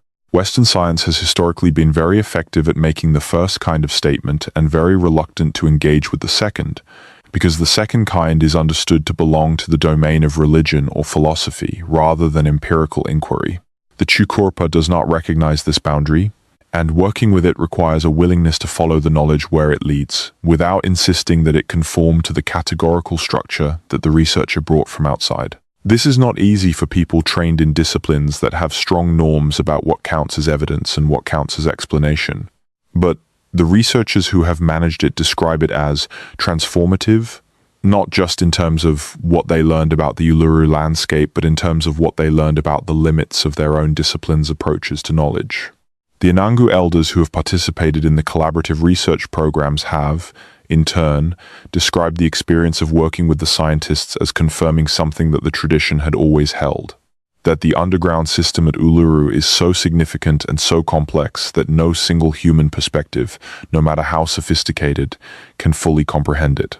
The tradition has always maintained that the full knowledge of what lies beneath Uluru is not held by any individual, not even the most senior knowledge holders, but is distributed across the community and across time. Different families hold different sections of the knowledge. Different ceremonies access different aspects of the system. The complete picture exists only in the tradition as a whole, as a collective and collaborative enterprise that no individual mind can fully contain. The scientists, coming to the same landscape with their instruments and their disciplinary frameworks, find themselves in a similar position. No single instrument reveals the whole picture. No single discipline encompasses the full complexity. The underground system at Uluru is bigger than any single approach to knowing it, whether that approach is a seismic survey or a songline, and the most complete understanding available to anyone who has tried to know this place has been produced by the combination of approaches, by the willingness of the people who carry the tradition and the people who carry the instruments to work together, each contributing what their own method makes visible, each acknowledging the limits of what their method alone can see. The question that researchers now most consistently bring to the collaborative work at Uluru is not the question of whether the traditional knowledge is accurate. That has been sufficiently established. The question is how the knowledge was produced, how 50,000 years of oral transmission maintain the accuracy and specificity of a body of environmental knowledge that encompasses geology, hydrology, acoustics, ecology, and astronomy, integrated in a single coherent system encoded in the tukupa. The answer to this question is not simple and is still being worked out, but its outline is becoming clear. The knowledge was produced by the same process that produces all reliable knowledge of the natural world, sustained and systematic observation, followed by the development of explanatory frameworks that account for what is observed, followed by the testing of those frameworks against further observation, followed by the adjustment of the frameworks when the observations don't fit, and the maintenance of the revised frameworks in forms that can be transmitted and retested by subsequent generations. The Anangu did this. They did it without writing and without instruments. They did it with their bodies and their senses and their memories and their ceremonies. They did it for 50,000 years. And the result is what the scientists found when they finally agreed to look.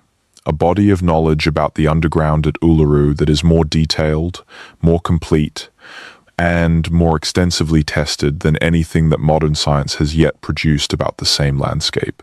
This is not to diminish what the science has contributed. The instruments have confirmed the tradition. They have provided independent verification that the underground system is real, that it has the properties the tradition describes, and that the specific locations the tradition identifies as significant are significant for the reasons the tradition says. That confirmation matters. It matters for the scientific understanding of the landscape. It matters for the policy decisions that govern how the landscape is managed. And it matters for the broader understanding of what human knowledge systems are capable of, which is, if Uluru is any indication, considerably more than we have generally been willing to credit. The rock is still there. The springs are still appearing at the base of the western face after rain. The air is still breathing through the cracks near the ground. The ancient water is still moving through the fracture networks below, at its own pace, in its own time, on a schedule that has nothing to do with human seasons or human urgencies.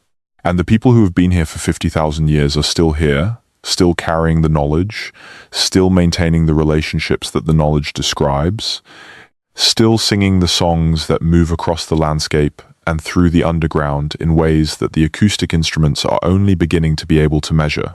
The scientists finally looked. What they found was the oldest and most complete body of environmental knowledge in human history, encoded in rock and water and song and ceremony, maintained by a community that has been doing the work of knowing this landscape since before any other culture on Earth had begun its history, and that is still doing that work today. What they found was not a mystery solved, but a mystery revealed in its full complexity, and the work of understanding it has barely begun. There is a particular quality to the silence at Uluru at night that does not exist anywhere else on Earth, or at least that is what everyone who has spent a night in the desert near the rock reports. And the reports are consistent enough across cultures and backgrounds and time periods that the particular quality is real and not simply the projection of expectation onto an experience that is already freighted with accumulated meaning. The silence at Uluru at night is not the silence of absence, it is the silence of presence. The rock is there in the dark, enormous and warm, radiating the heat it has absorbed during the day back into the air around it. The stars above are more numerous than most people in the modern world have ever seen, because the Australian interior is one of the darkest remaining places in the southern hemisphere, unpolluted by the artificial light that has stolen the night sky from most of humanity over the last century. The Milky Way is not a vague smear at Uluru. It is a structure, a river of light with depth and texture and internal complexity that the naked eye can resolve into individual bright regions and dark dust lanes, a visible record of the galaxy that contains us and everything we have ever known. The Anangu read this sky the same way they read the landscape beneath it, as a source of information that is encoded in the light, in the positions of the stars, in the shapes of the dark spaces between them, in the timing of risings and settings and the slow procession of the whole celestial sphere across the seasons and the years, the dark constellations of Aboriginal astronomy, the shapes defined not by the bright stars but by the dark nebulae, the clouds of gas and dust that block the light from the stars behind them, are among the most sophisticated astronomical observations in any cultural tradition. While most astronomical traditions have built their sky maps around the point sources of bright stars, the Anangu and other Aboriginal Australian peoples built theirs partly around the dark patches. The coal sack, the dark region near the Southern Cross that the Anangu see as the head of an emu in the sky, whose body stretches across a large portion of the Milky Way through the dark lane that runs from the Southern Cross towards Scorpius. This emu in the sky is not simply a decorative feature of the tradition, it is a precise astronomical instrument. When the emu is in a specific orientation relative to the horizon, it marks a specific time of year, specifically the time when the emus on the ground are laying eggs. The astronomical observation and the ecological observation are the same observation, encoded in a single image in the sky. The emu in the sky tells you when the emu on the ground is laying, and the emu egg is a significant food source. The astronomical calendar is the ecological calendar. The sky is a map of the ground, and the ground is a reflection of the sky. The relationship between the sky and the underground at Uluru runs through the Chukurpa in ways that the researchers working on the acoustic and hydrological aspects of the site have been slower to investigate than the more obviously empirical components of the tradition. But the relationship is there, and it is specific. The Anangu maintain that the behavior of the underground system beneath Uluru is related to the positions of certain astronomical bodies, not in an astrological sense but in a physical sense, that the pull of the moon affects the movement of water through the fracture network, that the annual cycle of the Earth around the Sun produces predictable changes in the behavior of the springs at the base of the rock, and that certain rare astronomical events produce detectable changes in the underground system that the elders have learnt to anticipate and to respond to with specific protocols. The lunar influence on groundwater in fractured rock systems is well established in the scientific literature. The tidal loading effect, in which the small but measurable distortion of the Earth's crust caused by the gravitational pull of the moon slightly changes the permeability of fractures in rock, affects groundwater flow in systems like the one beneath Uluru. The Anangu observe this. They have observed it for 50,000 years and have incorporated what they observe into the Chukurpa in the form of protocols that govern interaction with the water sources at different phases of the lunar cycle. The physics and the tradition describe the same phenomenon. They use different languages for it, but the underlying observation is shared. The seasonal variation in the springs at the base of Uluru, which the Anangu encode in the astronomical calendar through the relationship between specific constellations and specific expected conditions at the water sources, reflects the seasonal variation in the deep aquifer system's behavior. The aquifer responds to seasonal rainfall with a lag of months or years, depending on the depth and connectivity of the relevant fracture zones. The spring behavior that the Anangu observe in a given month reflects rainfall that fell months or years earlier, at distances that might be hundreds of kilometers from the spring. The tradition encodes this relationship in forms that connect the astronomical event, the constellation in a particular position, to the expected water condition at the spring, not as a magical correspondence, but as an empirical one. When the sky is in this configuration, the water at the spring will behave in this way, because the sky configuration marks the time of year when the rainfall that fell months ago in a distant part of the catchment will have reached the aquifer and be expressed at the spring. The mechanism is hydrology, the marker is astronomy. The tradition links the two because the tradition is built on the observation that they are linked. Sitting with this at night, At the base of the rock, listening to the silence and looking at the sky, you can begin to feel the architecture of the knowledge system. It does not separate the sky from the ground, the underground from the surface, the astronomical from the ecological, the empirical from the cosmological. It holds all of them in a single, integrated framework in which every element is connected to every other element through the tukurpa, through the stories of the dreaming beings that created the world and that continue to sustain it, through the songs that move through the landscape and through the underground and through the dark spaces between the stars. The knowledge is not fragmented into disciplines. It is whole. And its wholeness is not a deficiency of analytical power, but a feature of a tradition that has always understood that the landscape it describes is itself whole, that the sky and the ground and the underground are parts of a single system, and that knowing one requires knowing all of them together. The word that the Anangu use for the country, for the landscape in its full sense, including everything that is in it and beneath it and above it, is a word that has no precise English translation, which is not a limitation of the Anangu language, but a limitation of English. The closest approximation that translators have offered is something like living country, or the land that has consciousness, or the land in relationship. All of these capture part of what the word means. None of them captures all of it.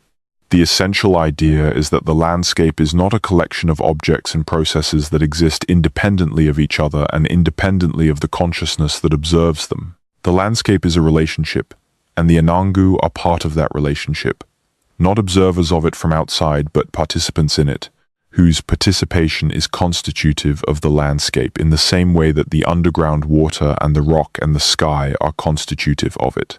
The knowledge of the landscape is not separate from the relationship with it. You cannot know the country from outside. You can only know it by being in it, in the full sense that the tradition describes, which means maintaining the ceremonies, singing the songs, observing the protocols, carrying the knowledge across time, and living in the relationship that is what the country is. This understanding of knowledge as relational rather than objective, as something that exists in the relationship between the knower and the known, rather than as a property of the known that can be extracted and examined in isolation, is the most fundamental difference between the Chukupa and the epistemology of Western science. It is not a mystical difference, and it is not a deficiency. It is a different approach to the problem of knowing the natural world, one that has proven extraordinarily effective over 50,000 years of application in a specific landscape, and that has produced, in the underground knowledge encoded at Uluru, results that instrumental science is only beginning to confirm. The question of which approach is more reliable in what contexts is a question that researchers in the philosophy of science and the sociology of knowledge are still working through. And the Uluru case study has become one of the most frequently cited examples in that literature, precisely because it is so clear and so well documented. The tradition described something specific. The instruments confirmed it. The tradition was right. The people who live with this knowledge, who carry it in their bodies and their ceremonies and their songs and their relationships with the country, are not famous in the way that scientists who make significant discoveries are famous. They do not publish in journals. Their names do not appear in the lists of significant contributors to human understanding of the natural world that the outside world maintains. The knowledge they carry is not credited to them in the institutions that produce and evaluate knowledge. This is changing, slowly, as the collaborative research programs document more clearly and completely the nature of what the tradition contains and the accuracy with which it describes the world it grew in. But the change is slow, and the gap between what is known and what is credited remains very large. The elders who have been carrying the knowledge of the underground at Uluru for their entire lives, who learned it from elders who learned it from elders going back further than any living person can trace, are the primary authors of the most significant body of environmental knowledge ever produced about this landscape. The scientists confirmed their findings. The scientists did not discover them. That distinction matters. The climbing ban at Uluru, which was formalized in October 2019 after years of advocacy by the Anangu community, was partly about this. The climb that tourists had been conducting since the 1950s, scaling the rock's face along a chain anchored to the sandstone, was not simply a recreational activity that the Anangu found spiritually offensive. It was a violation of a protocol that exists for reasons encoded in the Chukurpa, reasons that have to do with the relationship between the surface of the rock, the underground system below, and the appropriate way for human beings to be in the landscape. The Anangu had been asking visitors not to climb the rock since well before formal management arrangements were in place. Their request was consistently overridden by economic considerations, by the management priorities of a tourism industry that had built the climb into its products, and by the assumption that the Anangu objection was religious sensibility rather than the application of 50,000 years of knowledge about the consequences of treating the rock as a recreational facility rather than a living part of a system that requires specific kinds of human interaction. The climbing ban was the eventual acknowledgement that the Anangu understanding of the appropriate relationship between human beings and the rock at Uluru was not simply a matter of cultural preference, but a matter of ecological and geological significance. The rock is still there, and it is still doing what it has always done. The sandstone is still releasing the heat of the day as the sun goes down. The cracks near the base are still breathing. The springs are still appearing and disappearing along the rock face according to rhythms that the underground determines and the sky marks. The caves are still carved into the west face, with their ochre and their handprints and their acoustic anomalies and their passages that go further into the rock than any visitor in the modern era has penetrated. And the Anangu are still here, still maintaining the relationship, still carrying the knowledge, still singing the country into being with the songs that move through the landscape and through the underground and up into the dark spaces of the night sky. The scientists have come and gone and come again. Their instruments have confirmed what the tradition described. The peer-reviewed publications have entered the literature. The collaborative reports have been filed. But the knowledge is still where it has always been, in the living relationship between a people and a landscape, encoded in a tradition that is as old as any human activity on Earth and as current as the ceremony that was conducted this morning at a location that no outsider was permitted to attend, at which the protocols of the Chukurpa were observed for the 50,000th time, and the country heard and responded. There is something in this story that is much harder to articulate than the specific findings about the underground system, but that is also more important in some sense. And that is the challenge to the implicit framework within which most people in the modern world understand the relationship between human beings and the natural world. The dominant framework, the one produced by the history of Western civilization and embedded in the institutions and practices of the contemporary world, understands the natural world as something that human beings are not part of but are located in. The natural world is the background against which human life occurs. It is a resource from which human needs are met. It is an object of scientific study from which human knowledge is produced. In this framework, the most sophisticated thing a human community can do in relation to a natural landscape is to understand it thoroughly enough to manage it effectively, to know what it contains, to be able to predict its behavior, and to modify that behavior in ways that serve human interests.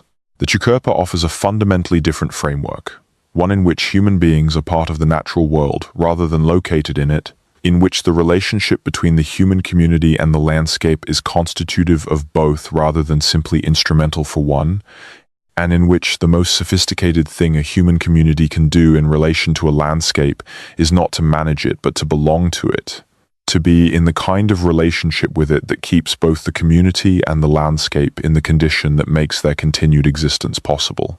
The underground system beneath Uluru is not managed in the Anangu tradition. It is related to. The water is not extracted according to a yield calculation. It is received according to a protocol that has been calibrated through long experience to take only what the system can provide without changing its behavior. The caves are not facilities. They are places in a relationship. The springs are not water sources. They are expressions of the living country's capacity to sustain the people who belong to it, expressions that require acknowledgement and care and the right kind of attention to continue. The Chukurpa is the technology that maintains this relationship, and maintaining this relationship is the thing that has allowed the Anangu to be in this landscape for 50,000 years without destroying it. That is not a minor achievement. That is the most significant long-term success story in the history of human occupation of any landscape on Earth.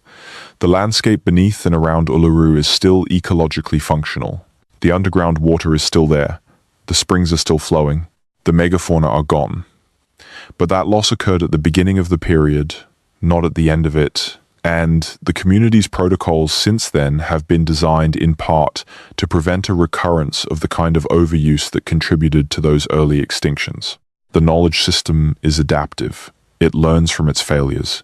It encodes what it learns. It maintains the encoding across time. It works. What the scientists found when they finally looked beneath Uluru is not just an underground water system, though the underground water system is real and is significant and is far more extensive than anyone outside the Anangu tradition had previously estimated. What they found is evidence of 50,000 years of sustained human intelligence applied to a single landscape, producing a body of knowledge that is more detailed, more accurate, and more extensively tested than any scientific study of the same landscape has yet produced. They found evidence that oral traditions are capable of carrying accurate and specific empirical information across time spans that make written records seem ephemeral. They found evidence that the division of knowledge into the scientific and the traditional, the empirical and the cosmological, the factual and the meaningful, is a conceptual choice rather than a natural feature of the world, and that the choice to integrate them, as the Chukurpa does, produces results that neither alone can match. They found, in the warm red sandstone of the oldest continent on Earth, at the base of a rock that extends 5 kilometers into the ground, in a cave whose walls carry the handprints of people who stood there 30 or 40,000 years ago, evidence that human intelligence has always been capable of knowing the world in its full depth and complexity, if it has been given enough time and enough stability and enough relationship with a particular piece of ground to do so. The elders were right. The scientists finally looked. And what they found, beneath the oldest sacred site on Earth, was the oldest and deepest truth that science has yet encountered. That the world is not a collection of objects waiting to be known, but a set of relationships waiting to be sustained. You are lying here now, in the dark, and somewhere out there, on the other side of the planet, or the other side of the city, or just across the room. The world is doing what it always does, carrying on its ancient business beneath the surface of things. The water tables are moving, the aquifers are flowing, the fracture networks in the rock are transmitting the ancient water in directions determined by geology that has not changed significantly since the ice ages. Above all of it, the land breathes through its cracks, exhaling the old air from below, exchanging it for the night air above, the process going on whether anyone is there to notice it or not. But it makes a difference, in some sense that the Anangu tradition has always understood, and that the rest of the world is only beginning to articulate, that someone is there to notice it, that someone has been there to notice it for 50,000 years, that the noticing has been maintained with such care and such rigor, and across such a span of time that the noticing has itself become a kind of knowledge that no instrument can replicate, a knowledge that the country is known, that the relationship between the people and the land has been sustained, that the water beneath Uluru is not simply moving through rock in the dark, but is moving through a relationship that is as old as the human presence in this landscape and as current as tonight. The handprints on the cave walls at Uluru include some that were made recently, by living Anangu artists maintaining a tradition that goes back to the oldest human artistic practice in the world, and some that were made so long ago that the researchers who have studied them have had to develop new methods to estimate their age. The ochre in those ancient prints has been partially absorbed into the sandstone. The pigment has diffused into the rock over the thousands of years since the hand that made the print was pressed against the wall. The boundary between the pigment and the rock has become indistinct, the human mark merging with the geological surface on which it was made, the two substances interpenetrating over time until it is no longer entirely clear where the rock ends and the mark begins. This is not the deterioration of the art. This is the art becoming part of the country. The mark left by the human relationship with the landscape being absorbed into the landscape itself, incorporated into the living rock in the same way that the knowledge encoded in the Chukurpa is incorporated into the living relationship between the people and the land, The mark and the rock are no longer entirely separate. The knowledge and the country are no longer entirely separate. The people and the landscape are no longer entirely separate. They have been in relationship for 50,000 years. They have become each other in the way that all long and deep relationships eventually produce a kind of mutual becoming, a transformation of each party through the sustained contact with the other. The Anangu are shaped by the country. The country is shaped by the Anangu. The underground is what it is, partly because of how the people have related to it. The people are who they are, partly because of what the underground has always offered them. This is not mysticism.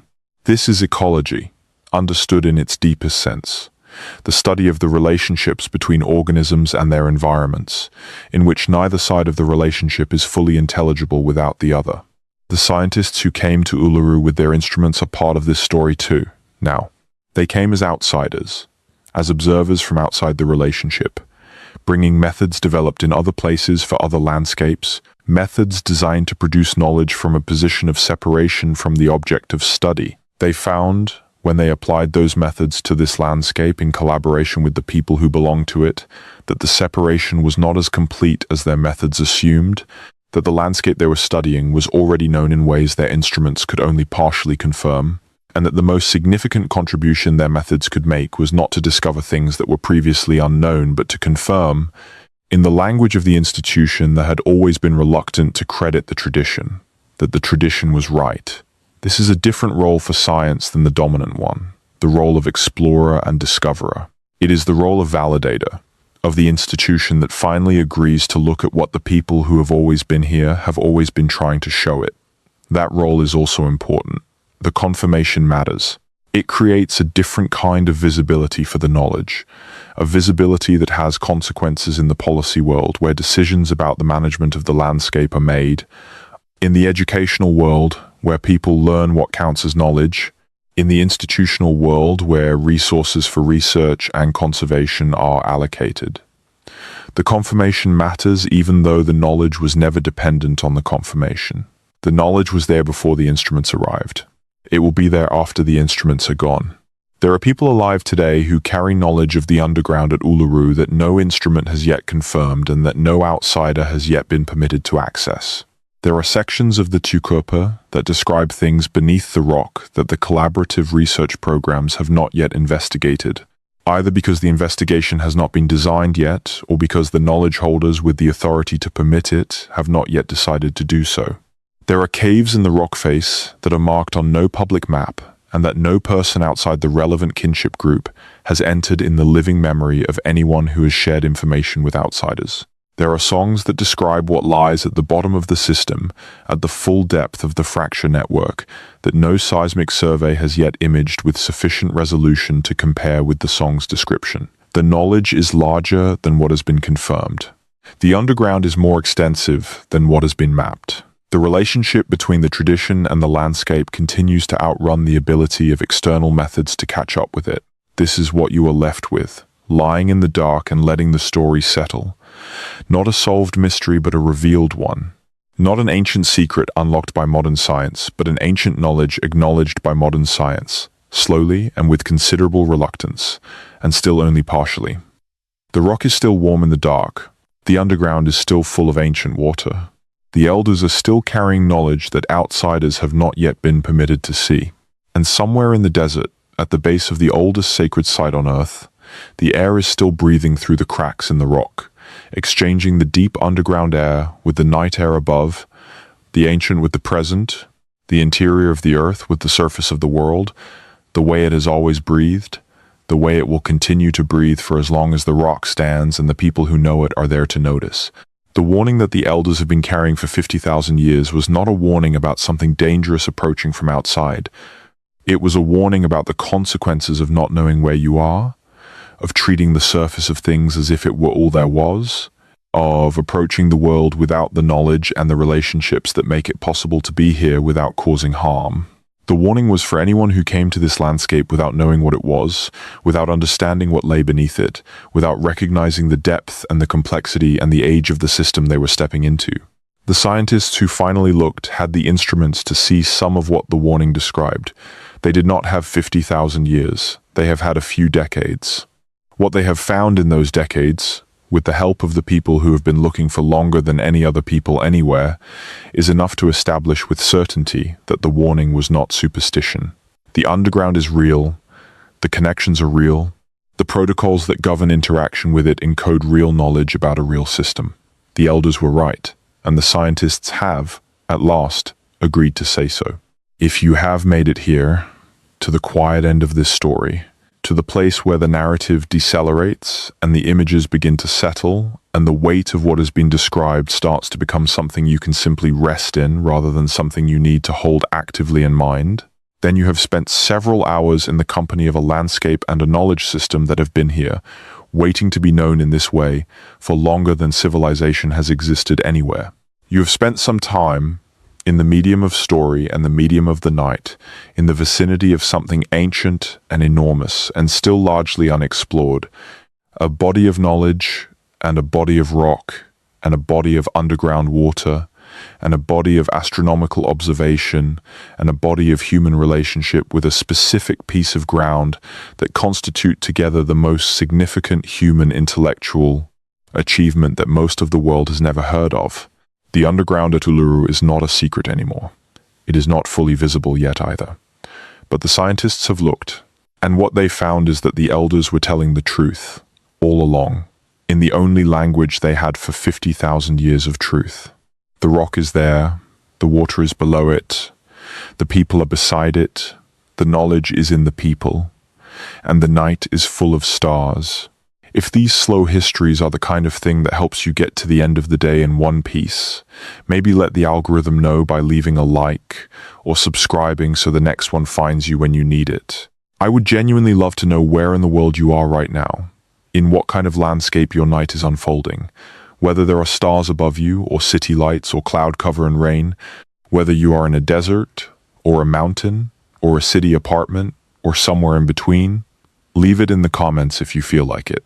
Someone in the middle of their day will read it and feel a little less alone, and someone on the other side of the night will read it and feel a little more accompanied.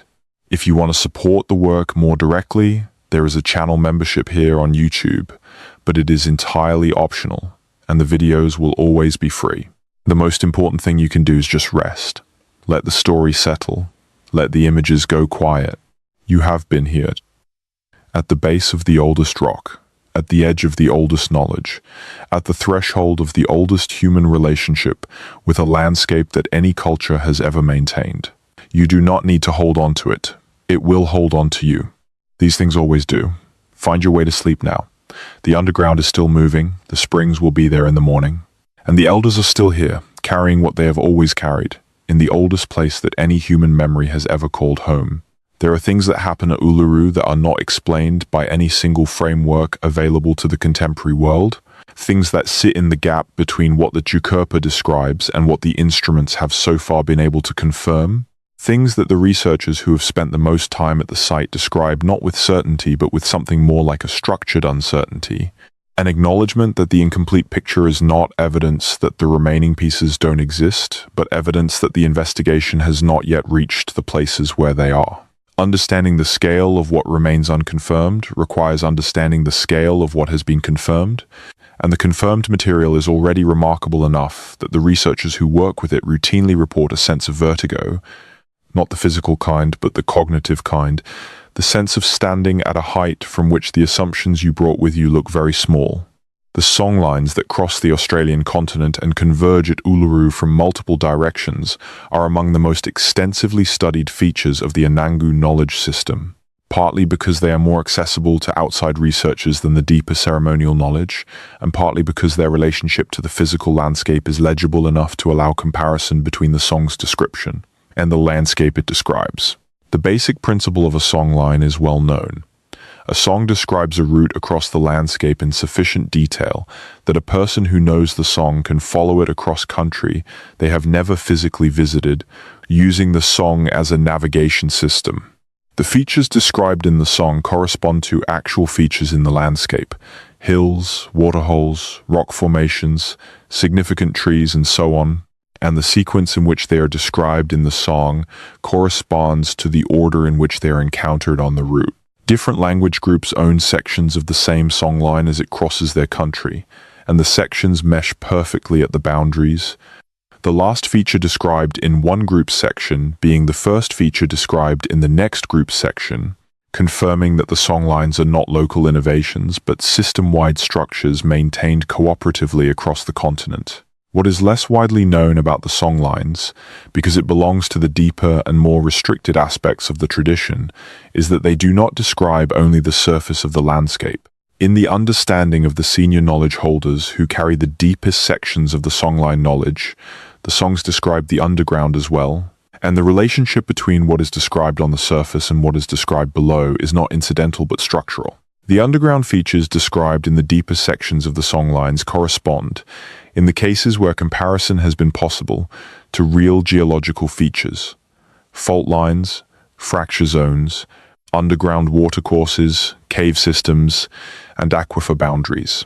The songs describe where the underground water is and where it goes. They describe the depth at which it can be found. They describe the places where the underground comes closest to the surface and where digging would find water. They describe the connections between water sources that appear, from the surface, to be independent, revealing the underground pathways that link them. This information is encoded in the song, in the sequence of features described and the way they are characterized, and it is transmitted within the tradition along with the surface route information, available to those who have the knowledge to read it out of the song. The practical utility of this underground information in a desert landscape cannot be overstated. The ability to know, before you reach it, that the waterhole you are traveling toward is connected underground to the waterhole you left behind, that the water you will find there is of a specific kind and at a specific depth, that the approach from one direction will find the water more readily than an approach from another direction, is the difference between arriving at water and dying of thirst in the approach. The songline carries this information across time and across the territory, making it available to every generation that learns the song, including future generations facing conditions that the song's composers could not have predicted. The song's utility in the desert is precisely this combination of surface navigation and underground hydrology, integrated in a single system that can be carried in a human memory and transmitted through a human voice without any external infrastructure at all. The researchers who have worked most carefully on the correspondence between songline descriptions and geological features have published findings that are striking for their specificity. One study, conducted in collaboration with Anangu knowledge holders, compared the features described in a specific section of a songline that passed through the Uluru region with the geological map of the same area and with the data from the groundwater surveys. The correspondence was not general. It was specific at the level of individual geological features. A fracture zone described in the song, in terms of a feature of the landscape, a place where the country does something unusual, corresponded to a mapped fault line. A place described in the song as a location where you could access water at a depth below the surface corresponded to a spring site that appears on the surface water maps. A place described in the song in terms that suggested a connection between two visible water features corresponded to a region where the aquifer survey data showed a hydraulic connection between two previously thought to be independent groundwater bodies. The correspondence was not perfect. There were features in the song that the instrumental survey could not account for, and there were features in the instrumental survey that did not appear in the section of the song being compared. But the correspondence that did exist was specific enough, and the sample size large enough, that the researchers concluded that the songline was not a generalized description of a landscape with some incidental geological accuracy. It was a specific and accurate description of the underground features of the landscape, encoded in a form that had been maintained intact, for the purposes of the knowledge it was designed to carry, across the entire period of human occupation of the Australian continent. The biological dimension of the underground system at Uluru adds yet another layer to the story that the Chukopa tells about what lies beneath the rock. The deep aquifer at Uluru, like deep aquifer systems worldwide, supports communities of organisms that have adapted over long periods to life in the dark, in conditions of extreme temperature stability, minimal energy input, and chemical regimes very different from those at the surface. These organisms, collectively described as steigerfauna, The fauna of underground water systems include microorganisms, small crustaceans, worms, and other invertebrates that have evolved in isolation from the surface world for periods of time that can, in deep aquifer systems, extend to millions of years. They are, in a very real sense, the oldest living things associated with the Uluru landscape. Organisms whose lineages extend back before the first humans arrived in Australia, before the megafauna were present, before the current configuration of the landscape existed. They are there now, in the dark, in the ancient water, doing what they have always done, completely unaware of, and largely unaffected by the entire span of human history at the surface above them. The Anangu traditions do not describe the stygofauna in biological terms, because the biological framework for understanding organisms of this kind was not developed until the last century. But the traditions do describe the underground water as inhabited, as a living system in the fullest sense, not merely a repository of water, but a world in its own right, with its own beings and its own dynamics and its own requirements for appropriate human interaction. The Wanampi, the great water serpent of the underground, is the most significant being in the underground world as the Chukurpa describes it, but it is not the only one. There are accounts of smaller beings in the deep water, beings that are part of the underground world, rather than beings that move between the underground and the surface. Beings whose presence in the water is part of what makes the water alive, and what makes the interaction with it require the protocols that the tradition prescribes. This description of a complex community of beings inhabiting the underground water system is not biologically accurate in its details, which are encoded in the narrative language of the tradition rather than in the descriptive language of ecology. But it is functionally accurate in a way that matters. The underground water at Uluru is inhabited by communities of organisms that have been there for far longer than human beings have been on the continent, and that constitute a living system that can be disrupted by inappropriate human interaction with the access points to the system. The formal biological investigation of the stygofauna in the Uluru aquifer system is still in its early stages, partly because the access restrictions that protect the most significant sections of the system from human disturbance also limit the ability of biologists to collect samples. The samples that have been collected from the accessible springs and shallow sections of the aquifer have revealed a community that includes at least several species previously unknown to science, organisms that exist only in this underground system and nowhere else on Earth, representing evolutionary lineages that have been isolated in this underground environment for periods that the genetic data suggests are in the range of hundreds of thousands to millions of years. These organisms are, in the most literal sense, irreplaceable. Once lost, they cannot be recovered. The system they inhabit is the only place they have ever existed, and the conditions of that system, maintained in part by the protocols that the Anangu have been applying to its access points for 50,000 years, are the conditions in which they evolved and to which they are entirely adapted. Disrupting those conditions, by overusing the water, by contaminating the access points, by disturbing the fracture network that maintains the connectivity of the system, would eliminate communities of life that have been evolving in the dark for millions of years. The Anangu protocols around the water sources at Uluru are, among other things, species conservation protocols, maintaining the conditions required for the continued existence of organisms that no one was aware of in biological terms until very recently, but that the Chukurpa had always recognized as part of the living underground. The coastal memory encoded in the traditions of Aboriginal Australians is another aspect of the deep time knowledge system that has received significant scientific attention in recent years, and that connects the Uluru story to the broader story of what oral traditions are capable of carrying across time.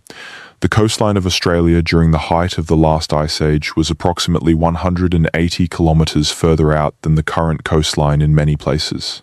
The continental shelf, which is now underwater, was then dry land, and Aboriginal communities lived on it, along its rivers, around its lakes, in its forests, for the entire period of the last glacial maximum. When the ice ages ended and the sea levels rose, beginning around 18,000 years ago and continuing until approximately 7,000 years ago, the coastline retreated to roughly its current position, inundating a vast area of previously inhabited land, forcing communities to move inland, flooding the rivers and lakes and camps of generations of people who had lived along the now drowned coast.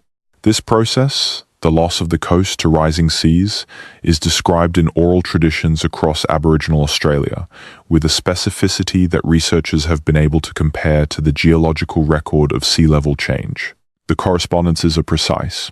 Traditions from coastal communities in Western Australia describe the flooding of specific geographic features, bays and headlands and river mouths, in a sequence that matches the sequence in which those features would have been inundated as the sea level rose. The descriptions are not vague references to a time when the sea was different. They are specific accounts of the loss of specific places, with the geographic features described in enough detail to identify them on contemporary maps of the submerged continental shelf. The traditions from some communities describe the event as occurring within living memory, which, given the timescales of human memory and the timescales of sea level change, would place the events described at somewhere between 7,000 and 12,000 years ago. This is the most distant horizon at which oral traditions anywhere in the world have been shown to carry accurate geographical information about specific events, and it is consistent with the broader picture of what 50,000 years of oral tradition in Australia is capable of. The relevance to Uluru is both direct and indirect. Directly, the traditions maintained by communities that are in cultural relationship with the Anangu and that draw on the same fundamental epistemological framework, the understanding that the landscape is alive and that its history is part of the living present of the people who inhabit it. If those traditions can accurately carry information about events that occurred 12,000 years ago at the coast, there is no principled reason to doubt that the traditions about the underground at Uluru, maintained by a community that has been in continuous relationship with that specific site for the entirety of the period in question, carry accurate information about the underground system. The accuracy at the coast is evidence for the general reliability of the tradition. The general reliability of the tradition supports the credibility of the specific claims about the underground. Indirectly, the coastal memories connect to the Uluru story through the question of how the knowledge moved from the coast to the interior. The rising seas did not only inundate land, they also relocated communities, pushing people who had been living on the coast into the interior, where they encountered and mixed with the communities already living there. The genetic record of Aboriginal Australians shows the history of this movement. Coastal populations that became interior populations that absorbed coastal arrivals, mixtures and separations, and mixtures again across the landscape as sea levels rose and the demographic geography of the continent shifted. The knowledge systems of the coastal communities, including their knowledge of the sea, of maritime navigation, of the resources of the continental shelf, would have moved with those communities into the interior, joining and enriching the knowledge systems already in place there. The tukupa that the Anangu carry today is not only the product of interior living, it is the product of the full span of human occupation of Australia, including the maritime and coastal knowledge of the people who lived on the now drowned land before the seas rose. The depth and breadth of the knowledge at Uluru reflects this history, the accumulated knowledge of 50,000 years of human occupation of an entire continent, concentrated in the traditions of the community at its center. The specific knowledge that relates to the deep underground at Uluru, the knowledge that the seismic surveys and the acoustic measurements and the hydrological studies have been confirming, is not the totality of what the Chukupa contains about the site. It is the part that outsiders have been permitted to see and that the instrumental methods available have been able to confirm. Behind it, within the tradition, there is more. Deeper knowledge held by more senior knowledge holders. Knowledge about the system at depths that the instruments have not yet imaged with sufficient clarity. Knowledge about processes in the underground that the current hydrological understanding does not fully account for. Knowledge that the collaborative research programs have been approaching incrementally, with the permission of the tradition, as the relationship between the researchers and the knowledge holders has deepened over years of working together. The progression of what is visible from outside the tradition is a function of the depth of the relationship, not of the completeness of the tradition itself. The tradition is more complete than what is visible. The underground is more extensive than what has been mapped. And the work of bringing the two into alignment, the tradition's account and the instrumental confirmation, is the work that is still ongoing and that will continue as long as there are researchers willing to do it on the tradition's terms. The Kata formations, the 36 red-domed rocks that rise from the desert approximately 40 kilometers to the west of Uluru, are part of the same geological structure and the same underground system that the research programs have been investigating. The Anangu traditions describe the relationship between the two sites in terms that are more complex than the simple hydrological connection that the aquifer surveys have confirmed. In the Chukurpa, Kata and Uluru are not simply two ends of the same underground system. They are complementary aspects of a single entity, the masculine and the feminine poles of the same cosmological force, the above-ground expression of a relationship that is primarily underground. The ceremonies associated with Kata are among the most restricted in the Anangu tradition, more restricted than those associated with Uluru itself, held by specific senior knowledge holders whose custodial responsibilities for the site are inherited through specific kinship lines and that cannot be transferred outside those lines. What those ceremonies concern, in terms that can be shared with outsiders, is the maintenance of the relationship between the two sites, the protocols that keep the underground system connecting them and the condition that sustains the landscape and the community. The ceremonies are not about the sites in isolation. They are about the relationship between them, the underground flow between them, the balance of forces that the tradition describes in cosmological terms, and that the hydrology describes in terms of hydraulic gradient and aquifer connectivity. The acoustic research that has been conducted at Kata has found properties similar to those documented at Uluru, locations where the acoustic characteristics of the rock surface change in ways consistent with the presence of underground void spaces, distributions of rock art that correlate with the acoustic anomaly locations, and a general acoustic environment in the accessible portions of the site that is more complex than the geometry of the visible formations would predict. The seismic data from the area between the two sites has revealed a hydraulic connection that runs at depth, connecting the aquifer systems beneath both formations through a fracture zone that the surface landscape gives no indication of. The underground link is real. The traditions claim that the two sites are fundamentally connected is confirmed. The character of the connection, the things it carries between the sites, the processes it enables, the relationship it maintains, those remain partly in the tradition and partly in data that has not yet been published.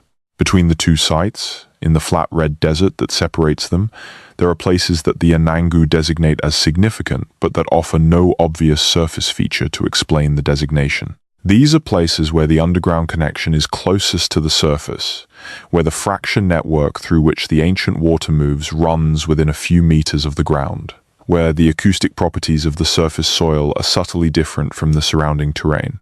The Anangu know these places. They have known them for 50,000 years. They have protocols for them. They pass through them in specific ways, at specific times, with specific acknowledgements, not because the tradition has told them to do so arbitrarily, but because the tradition has shown them, across 50,000 years of experience with the consequences of doing it differently, that these are the ways that maintain the underground system in the condition that sustains everything that lives above it. The protocols are the engineering. The ceremonies are the maintenance. The knowledge is the specification. And the site, the underground site that the protocols and the ceremonies and the knowledge maintain, is the oldest continuously managed infrastructure in human history. The aquifer beneath Uluru and Kata and the desert between them, the ancient water moving through the ancient rock, sustained by the oldest knowledge system on Earth. Consider for a moment what it would mean to have access to that knowledge in the context of the contemporary world's relationship with its underground water systems. The fossil water in the deep aquifers of the world is being extracted at rates that exceed recharge by orders of magnitude. The Ogallala Aquifer beneath the American Great Plains, which took millions of years to fill, is being depleted within a human lifetime. The aquifers beneath the agricultural regions of India and China and the Middle East are dropping at rates that, if they continue, will end the agricultural productivity that feeds billions of people within decades. The world is using its stored water without a protocol, without a knowledge system calibrated to the sustainable yield of each system, without the equivalent of the Chukurpa that the Anangu have been applying to the water beneath Uluru for 50,000 years. The consequences of this approach are not hidden. They are visible in the satellite data that shows the land subsiding above depleted aquifers, in the wells that have gone dry, in the rivers that no longer reach the sea because the water that fed them has been extracted before it could make the journey. The world's underground water systems are being treated as if they were inexhaustible, and they are not, and the knowledge system that would allow them to be used sustainably does not exist in any culture that is currently making decisions about their use, except in the specific case of the cultures that developed that knowledge system over millennia and that are still trying, against the pressures of colonization and marginalization, to apply it to the landscapes they still inhabit. The Anangu's management of the underground at Uluru is not a template that can be directly applied to the Ogallala aquifer or the aquifers beneath the Punjab. The specific knowledge is specific to the specific landscape. The Chukurpa at Uluru tells you what to do with the underground at Uluru, not what to do with the underground everywhere. But the method that produced the Chukurpa, the method of sustained and attentive engagement with a specific landscape over long enough periods to understand its behavior across the full range of its natural variability, is transferable in principle. The method is pay attention. Pay attention for a very long time. Develop the means to transmit what you learn across generations. Test the transmission against the landscape. Correct it when it drifts. Maintain the relationship. The method is simple in description and extremely demanding in practice, and it is the only method that has ever produced knowledge of an underground water system accurate and detailed enough to sustain a community in continuous relationship with that system for 50,000 years. That is the method. The knowledge at Uluru is what the method looks like when it has been applied to a single place for that long. And the scientists who finally looked are only beginning to understand how much of it there is. There is a thought that recurs in the accounts of researchers who have worked at the intersection of indigenous knowledge and earth science, a thought that is not fully articulable in the language of either discipline and that belongs, perhaps, to something older than either. The thought that the landscape knows something, not in the way that an organism knows something, not through nervous systems or learned behavior or accumulated information, but in the way that a record knows something, in the way that the rock itself carries information about everything that has happened to it across its entire existence, information that is legible to those who know how to read it and that is not legible to those who do not because the information is hidden, but because reading it requires a language that takes time to learn. The Anangu spent 50,000 years learning the language of this particular landscape. They became literate in the rock, in the water, in the underground, in the sky above it, in the relationships between all of those things, in the way that each one tells you about the others, in the way that the whole system speaks, if you are quiet enough and present enough and have spent enough time in the right relationship to hear it. The scientists arrived with instruments, which are tools for extending the human senses into registers that the unaided body cannot access. And they found, at the specific places the knowledge holders pointed them to, exactly what the knowledge holders said was there. This is what it means for a landscape to know something. The information is in the landscape, and it is accessible to those who have developed the means to access it. And what the Anangu developed over 50,000 years is the most extensive and effective set of means for accessing the information in this specific landscape that any group of human beings has ever developed anywhere. The comparative context is useful here, because Uluru is not the only place in the world where this pattern has been documented, where indigenous knowledge of a specific landscape's underground structure has turned out to be more accurate and more detailed than the scientific knowledge available at the time the comparison was made. The Hopi traditions of the American Southwest describe an underground world that is connected to the surface at specific locations, accessible through specific openings, inhabited by specific beings, and governed by specific protocols. The locations described in the traditions correspond to geological features of the Colorado Plateau and the Colorado River Canyon system, cave systems, springs, fault lines, and underground water bodies that the geologists who have mapped the region recognize as real. The traditions of the indigenous peoples of the Andean highlands describe underground connections between the high-altitude lakes of the plateau, connections that hydrologists studying the water systems of the Altiplano have confirmed are real, underground flow paths, linking bodies of water that appear from the surface to be isolated, but that are connected through the porous volcanic rock of the plateau. The traditions of the Sami people of northern Scandinavia describe the underground structure of the landscape in terms of the movements of beings through the rock, movements that correspond, in their general patterns and their specific locations, to the fault systems and fracture zones that geologists mapping the Scandinavian Shield have documented in instrumental surveys.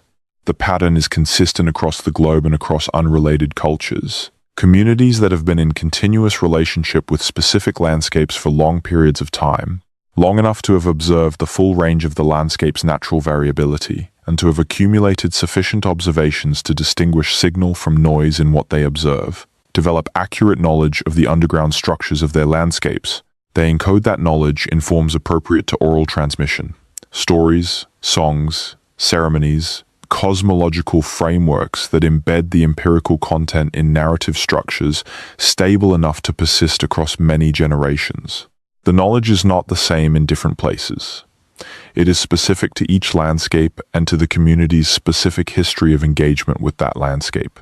But the structure of the knowledge, the way it is organized and transmitted and maintained, and the kinds of features it accurately describes, are recognizably similar across cultures that have no historical connection to each other. This is convergent evolution in the domain of knowledge systems, different cultures arriving independently at similar solutions to the same problem: how to know a specific landscape in enough detail, and to maintain that knowing across enough time to sustain a community in continuous relationship with it. The problem with convergent evolution arguments in the history of human knowledge is that they can be used to argue for things that are not true, by suggesting that because two cultures independently arrived at a similar idea, the idea must be accurate. This is not always the case. But in the specific domain of underground hydrology and geology, where the test of accuracy is the behavior of the landscape itself, the convergence argument has more force.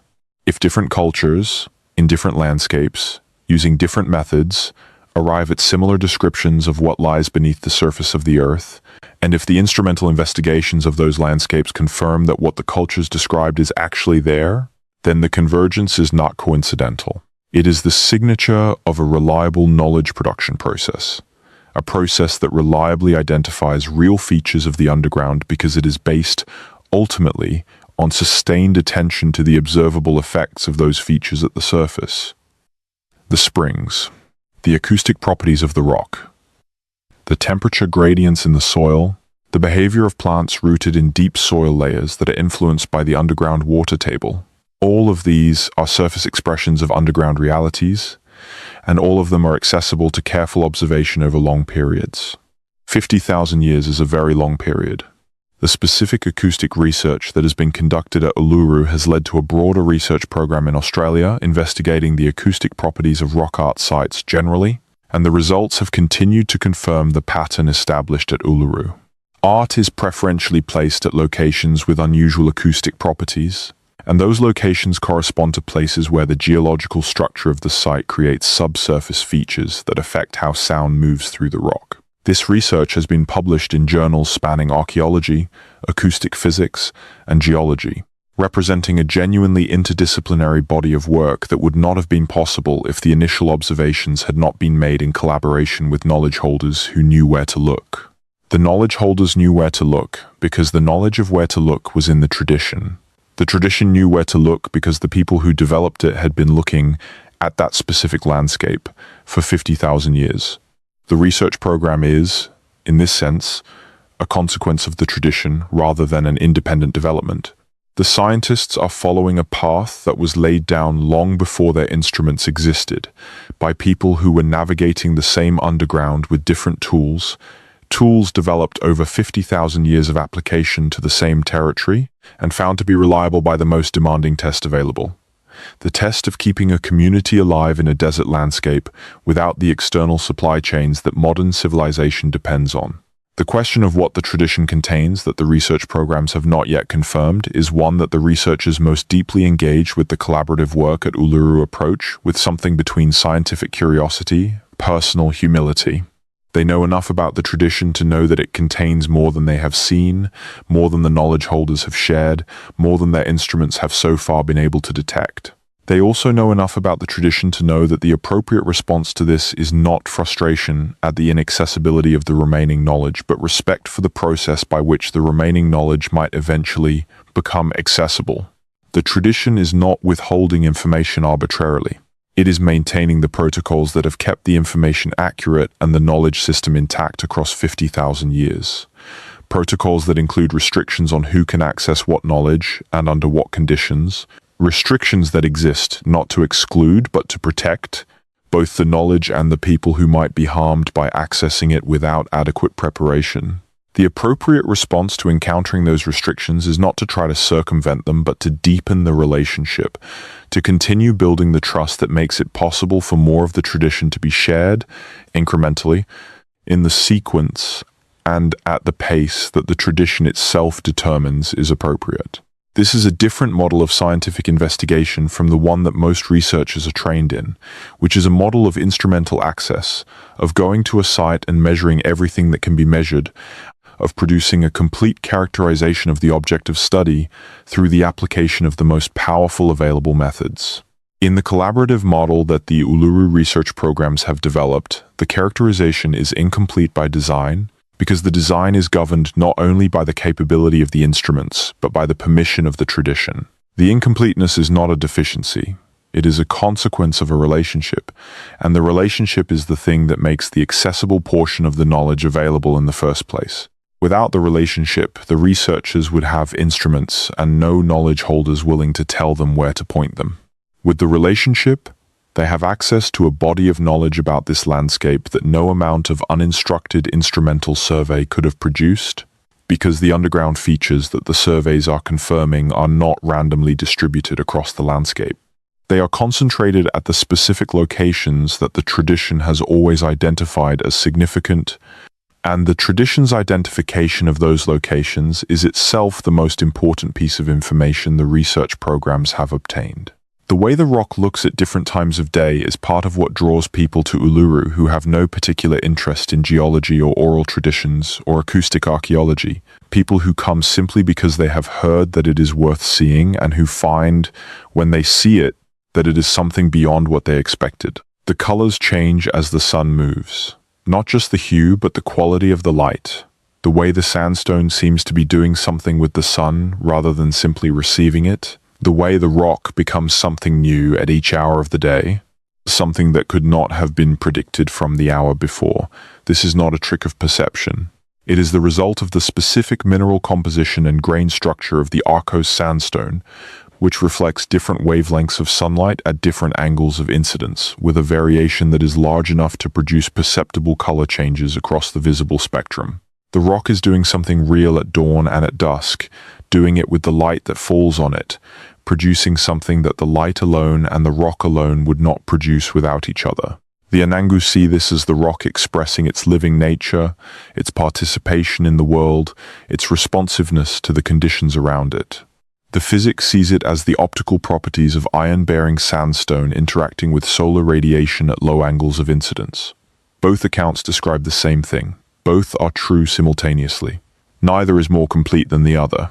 The rock changes color at dawn and dusk because of the physics and because it is alive and because it is doing what it has always done in the relationship with the sun that has been part of its existence since the sun began to rise over it, 500 million years ago. What is underneath the color change? Underneath the visible surface, underneath the ochre and the handprints and the acoustic anomalies and the breathing cracks at the base of the rock, is what the research programs have been working to understand for the last 2 decades, and what the Anangu have been carrying knowledge of for 50,000 years.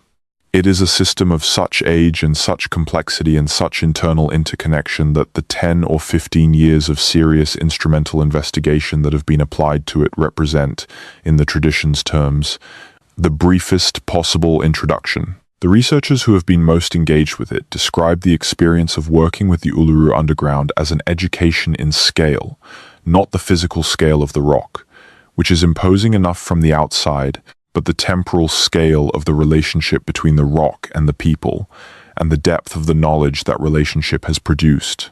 You spend years working with the data and the knowledge holders, and at the end of those years you understand more than you did at the beginning, more than anyone outside the tradition has ever understood about this specific underground, and you also understand, more clearly than you did at the beginning, how much more there is to understand. The tradition is the reference, the instruments are the attempt to read it, and the reference is larger, more precise, and more extensively tested than the instruments will be for a very long time. Rest in that for a moment. The largest body of detailed and accurate knowledge of a specific underground geological system in human history is carried in the oral tradition of a community that has been in continuous relationship with that system for 50,000 years. The most sophisticated instruments currently available for studying underground geology have been applied to that system for a few decades, in collaboration with that community, and have confirmed the broad outline of what the tradition describes. The full extent of the tradition's knowledge of the system has not been shared because the tradition maintains protocols about how its knowledge is transmitted, and the research programs have not yet had sufficient time in relationship with the tradition to access the deeper sections. What has been confirmed is already remarkable. What remains unconfirmed is, in the understanding of the knowledge holders who carry it, considerably more extensive than what has been confirmed, and considerably more specific. The elders were right about the parts that the instruments could check. They are presumably right about the parts that the instruments have not yet checked, and the instruments will catch up. Eventually, if the relationship between the research programs and the tradition deepens as it has been deepening, and if the researchers continue to bring to the collaboration the patience and the respect and the willingness to follow where the knowledge leads, rather than where the instruments were designed to go, the underground at Uluru is, in the most literal sense, a living archive. It contains organisms that evolved in it over millions of years and that exist nowhere else. It contains water that fell as rain in a different world and that has been moving through the rock ever since, carrying within it chemical signatures of the climate that produced it and of everything the rock has exposed it to in its long underground journey. It contains the acoustic memory of the void spaces that have formed and collapsed and reformed over geological time in the fracture zones that the seismic data is beginning to resolve. And it contains, in the sense that the Chukurpa has always described, the presence of the relationships that have been maintained around it for 50,000 years, the presence of the attention that has been paid to it, the presence of the knowledge that has been developed through interaction with it and that has shaped that interaction in return. The underground does not have consciousness in the way that we understand consciousness, but it has been the object of conscious attention for 50,000 years, and the attention has shaped both the knowledge and the protocols have shaped the underground's access points and the conditions at those access points, and the access points have shaped the underground by moderating the human influence on the system at its most vulnerable interfaces. The underground and the people are not separate. The knowledge and the rock are not separate. They have been in relationship for 50,000 years, and the relationship is the context within which the science is now being done, the most ancient context that any science has ever been invited to work within. As you drift now, as the story settles into the texture of the night and the specific things described in it begin to give way to something more general, something that is less about Uluru in particular and more about the quality of knowing that the story is really about, let yourself consider what it means to pay attention to something for 50,000 years. Not you, personally, but the extended human thing that you are part of, the chain of attention that runs from the first people in this landscape through every generation to the present holders of the knowledge, the living chain of human consciousness directed at a specific piece of Earth for the full span of human history in the oldest inhabited continent on the planet. What does that produce? What is the result of that much attention, sustained for that long, by that many minds, in that kind of relationship with a specific and attentive landscape? The answer is what we have been describing for the last several hours, a knowledge so detailed and so accurate and so extensively tested that the best instruments of the contemporary world are only beginning to confirm its specific claims. A knowledge that kept a community alive for 50,000 years in one of the driest landscapes on Earth, without exhausting the resources of that landscape, without degrading the underground system that sustains it, without losing the relationship that is the condition of both the knowledge and the survival. That is what 50,000 years of attention produces. That is what the scientists found when they finally looked. Not just an underground water system, though that is real and significant, A record of human intelligence at its deepest and most sustained, doing what human intelligence can do when it is given the time and the stability and the relationship that it needs to become what it is capable of becoming. The elders were right. The scientists confirmed it. And the rock is still there, still warm in the dark, still breathing through its cracks at the base, still holding in its 5-kilometer depth the ancient water and the ancient knowledge and the 50,000-year relationship that is the most remarkable thing any human community has ever produced. Sleep now. The underground is full. The water is old and moving slowly through the dark. The handprints are on the walls of the caves. The songs are in the memories of the people who carry them. The acoustic anomalies are in the rock, waiting for the next measurement. The ancient water is in the deep aquifer, moving at its own pace, in its own direction, by its own logic, indifferent to the instruments that are trying to understand it and sustained by the protocols of the people who have always understood it. The rock is warm. The sky is full of stars. The Milky Way is a river of light above the oldest living culture on Earth. And somewhere in the desert, at the place where the surface world and the underground world are closest to each other, the air is still breathing through the cracks at the base of the rock, as it has breathed every night for 50,000 years of human attention, as it will breathe every night for 50,000 more, whether anyone is listening or not. But the Anangu have always been listening. And now, finally, the scientists have agreed to listen too. The specific findings that the collaborative research programs have produced about the underground at Uluru deserve to be described in more detail than summary allows, because it is in the detail that the correspondence between the tradition and the instrumental data becomes most apparent and most compelling. Consider the spring at the Mutitjulu waterhole, the permanent waterhole at the southeastern base of the rock that is the most accessible water source at the site and the one most fully described in the publicly available sections of the Tukurpa. The waterhole is fed by a spring that emerges from the base of the cliff face at the back of a shallow cave, and the spring flows continuously, even in the driest years, even during droughts that last years or decades, and that dry up every other surface water source within hundreds of kilometers. This persistence, in a desert landscape during extended droughts, is the first remarkable thing about the spring. The second is its temperature. The water that emerges from the spring maintains a temperature significantly below the ambient air temperature, even in summer when the rock face above it is too hot to touch. The third is its chemistry. The water has a mineral signature that distinguishes it from any surface water in the area, and that is consistent with water that has been underground for a very long time, interacting with the minerals of the surrounding Arcos sandstone and the carbonate veins that cut through it. The Tukurpa describes the Mutitjulu spring as one of the places where the underground world comes closest to the surface, as a place where the Wanampi is most accessible, where the underground system is most directly in communication with the people and animals who depend on it. The temperature and chemistry of the water support this description in physical terms. The cold, mineral-rich water is coming from deep in the underground system, from depths where the temperature is determined by the geothermal gradient of the Earth rather than by the solar input at the surface, and where the water has had time to equilibrate with the minerals of the surrounding rock. The spring is a genuine window into the underground, a place where the deep system is expressing itself at the surface in a way that can be observed directly, and the Anangu have been observing it directly and incorporating what they observe into the Tukurpa for the entirety of their occupation of this landscape.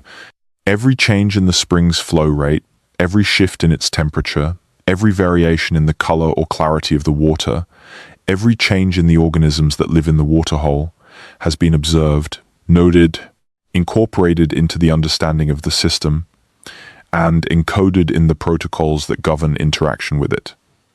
The spring does not simply provide water. It provides information about the state of the underground system, about the rainfall that fell months or years ago and that is now reaching the surface, about the condition of the fractures through which the water moves and the way those fractures have responded to the dry periods and the wet periods that the climate has produced. The spring is a gauge, and the Anangu have been reading it for 50,000 years. The organisms that live in the Mutitjulu waterhole include surface species and subsurface species. Species that have adapted in water of the spring environment and that have been evolving in and around this specific waterhole for long enough to have developed adaptations to its particular conditions. The permanent presence of this waterhole in a landscape where surface water is otherwise absent and unpredictable has made it a refuge for organisms that would not otherwise be able to survive in the desert, and has maintained a small but persistent oasis at the base of the rock for the entirety of human occupation of the site. The Anangu protocols around the waterhole, which govern how much water can be taken, how the waterhole can be approached, and what activities are permitted near its edges, are, at the functional level, management protocols for the permanent waterhole as an ecological resource. They maintain the waterhole in the condition that supports the community of organisms that lives in and around it, and they do so not through the explicit language of ecology, but through the language of relationship with the Wanampi and with the being of the place, which is a more effective carrier of the same information across the timescales required to maintain a sustainable relationship with a slowly renewable resource.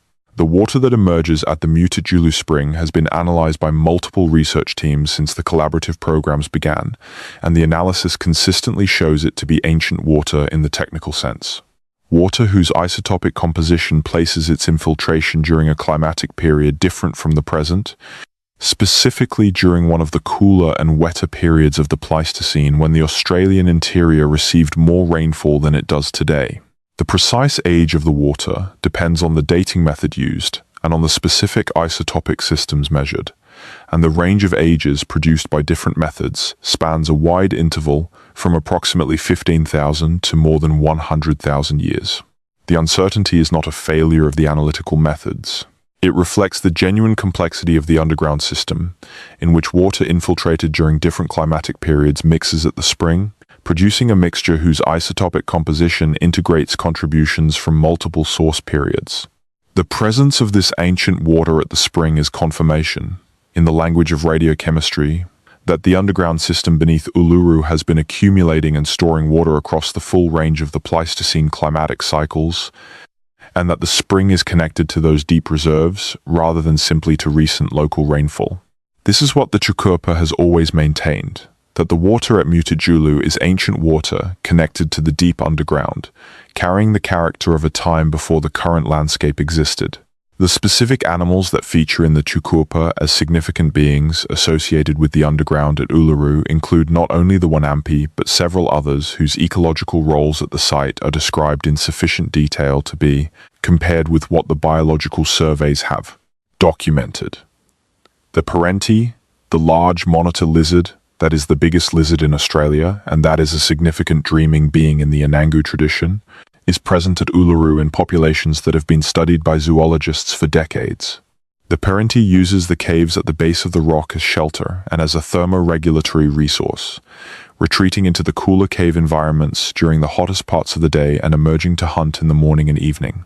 The Chukurpa's accounts of the Parenti's relationship with the caves and with the underground system describe behaviors that the zoological surveys have confirmed, including the specific caves that the Parenti uses preferentially, the times of year when the caves are most heavily used, and the relationship between the Parenti's behavior and the temperature gradients at the cave entrances that are determined by the underground system's influence on the cave environment.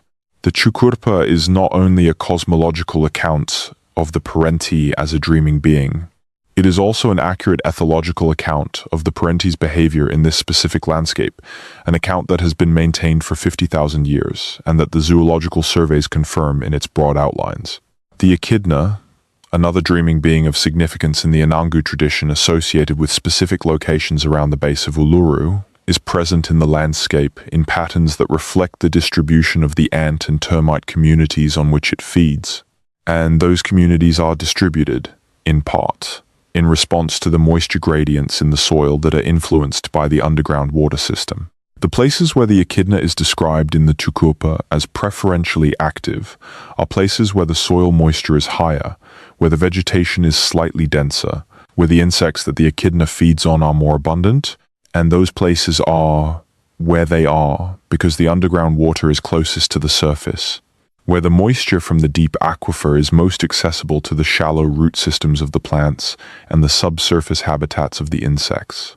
The Chukurpa's description of the echidna's preferred locations is, at the functional level, a description of the moisture map of the Uluru landscape, encoded in the behavior of a specific animal that is sensitive to the underground moisture in ways that make its distribution a reliable indicator of where the underground is closest to the surface. The Anangu have been reading that indicator for 50,000 years. These correspondences between the specific animals and plants described in the Chukurpa and the physical features of the landscape that determine their distribution are not coincidences. They are the consequence of exactly the process that produced all the other accurate knowledge in the tradition. Sustained and systematic observation of the landscape, over timescales long enough to identify the patterns in the distribution of organisms that reflect the distribution of the underground resources they depend on, encoded in the forms that the tradition uses to carry empirical knowledge across generations. The Chukurpa is, among other things, a comprehensive ecological survey of the Uluru landscape, accurate in its description of species distributions, behavioral patterns, and ecological relationships at a level of detail and accuracy that the biological surveys of the contemporary era are only beginning to match. And the ecological knowledge is inseparable from the underground knowledge, because the ecology of the desert is inseparable from the hydrology of the underground, and the Chukurpa has always understood this and encoded it in a form that reflects the inseparability. Think about what it means to have your ecology and your geology and your hydrology and your astronomy and your cosmology all encoded in a single integrated knowledge system. Not separate disciplines that can be pursued independently, each producing its own partial picture, but a single system in which every element illuminates every other element, in which the behavior of the echidna illuminates the moisture map, and the moisture map illuminates the underground, and the underground illuminates the behavior of the spring, and the spring illuminates the seasonal patterns in the sky that mark the times when the spring's behavior will change. Everything is connected to everything else, and the connection is not assumed or asserted on the basis of a philosophical principle, but derived from 50,000 years of observation of a specific landscape in which everything is, in fact, connected to everything else. The desert does not have the apparent abundance of a tropical forest, but it has an enormous density of information available to those who know how to read it, and the Anangu have been reading it, in exactly this integrated way, for as long as any culture has been reading any landscape anywhere. What the scientists brought to this is not a better way of knowing. It is a different way of knowing, one that is very powerful in specific contexts, particularly in contexts where the time available for observation is short and instrumental amplification of the human senses is needed to access information that direct observation could not reach. They brought seismic equipment that can see through rock that no human senses can penetrate. They brought radiometric dating methods that can determine how long water has been underground without anyone having observed it during that time. They brought acoustic instruments that can measure sound behavior in caves with a precision that the human ear cannot achieve. These are genuine contributions. They add to the picture. They confirm things that the tradition could assert but not demonstrate to outside audiences. They create a shared language in which the Anangu knowledge and the instrumental findings can be compared and found to correspond. That shared language matters, especially in a world where the institutions that make decisions about the management of landscapes like Uluru respond to the language of instrumental science rather than the language of oral tradition. The confirmation matters even though the knowledge was never dependent on it. And yet the instruments also have limits that the tradition does not share. The instruments have been at Uluru for a few decades. The tradition has been there for 50,000 years. The instruments can tell you what the underground looks like today, and can, with methods like radiometric dating, reconstruct something of what it looked like in the past. The tradition can tell you how the underground has behaved across the full range of climatic variability that has affected it during the entire period of human occupation. A range that encompasses ice ages and warm interglacials, and everything between. The instruments produce a snapshot and a few frames of historical context. The tradition produces a continuous record.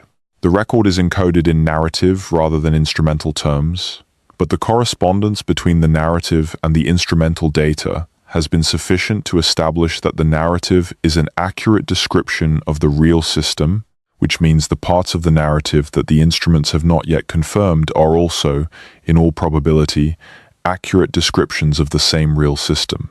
The tradition is ahead of the instruments. It has always been ahead of the instruments. And the instruments, as they become more sensitive and as the collaborative research programs deepen the relationship that makes more of the tradition's knowledge accessible, will continue to catch up, confirming, point by point, what the tradition has always described.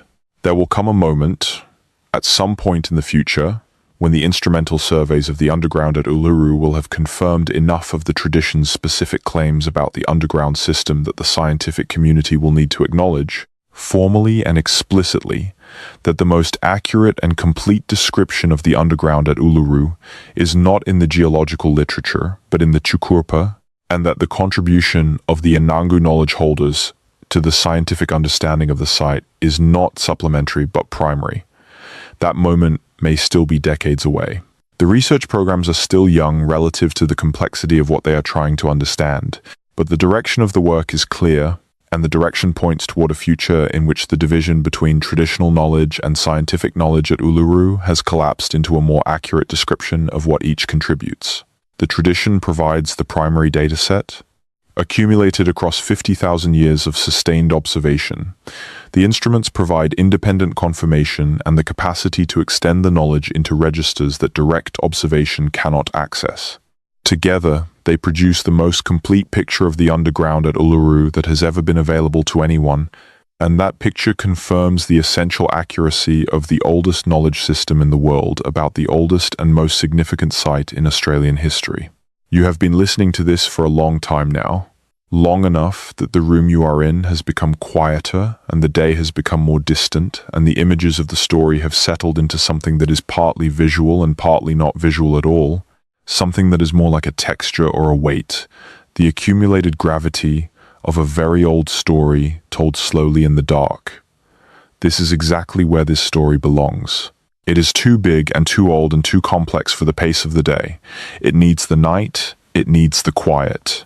It needs the particular quality of attention that comes when the body is resting and the mind is at the threshold of sleep, when the defenses that the daylight mind maintains against things that are too large or too old or too unlike what we usually think about are beginning to drop, when the images of deep time and ancient rock and underground water can find their way in without having to fight past the usual noise of the conscious day. The Anangu have always told the deepest parts of the Tukorpa in ceremony, in the night, in conditions carefully designed to allow the knowledge to move from the knowledge holder to the recipient at a depth that daylight attention cannot reach. There is wisdom in that, not only cosmological wisdom but cognitive wisdom, an understanding of how human minds receive deep knowledge and how the conditions of transmission affect the depth at which the knowledge lands. This is not magic.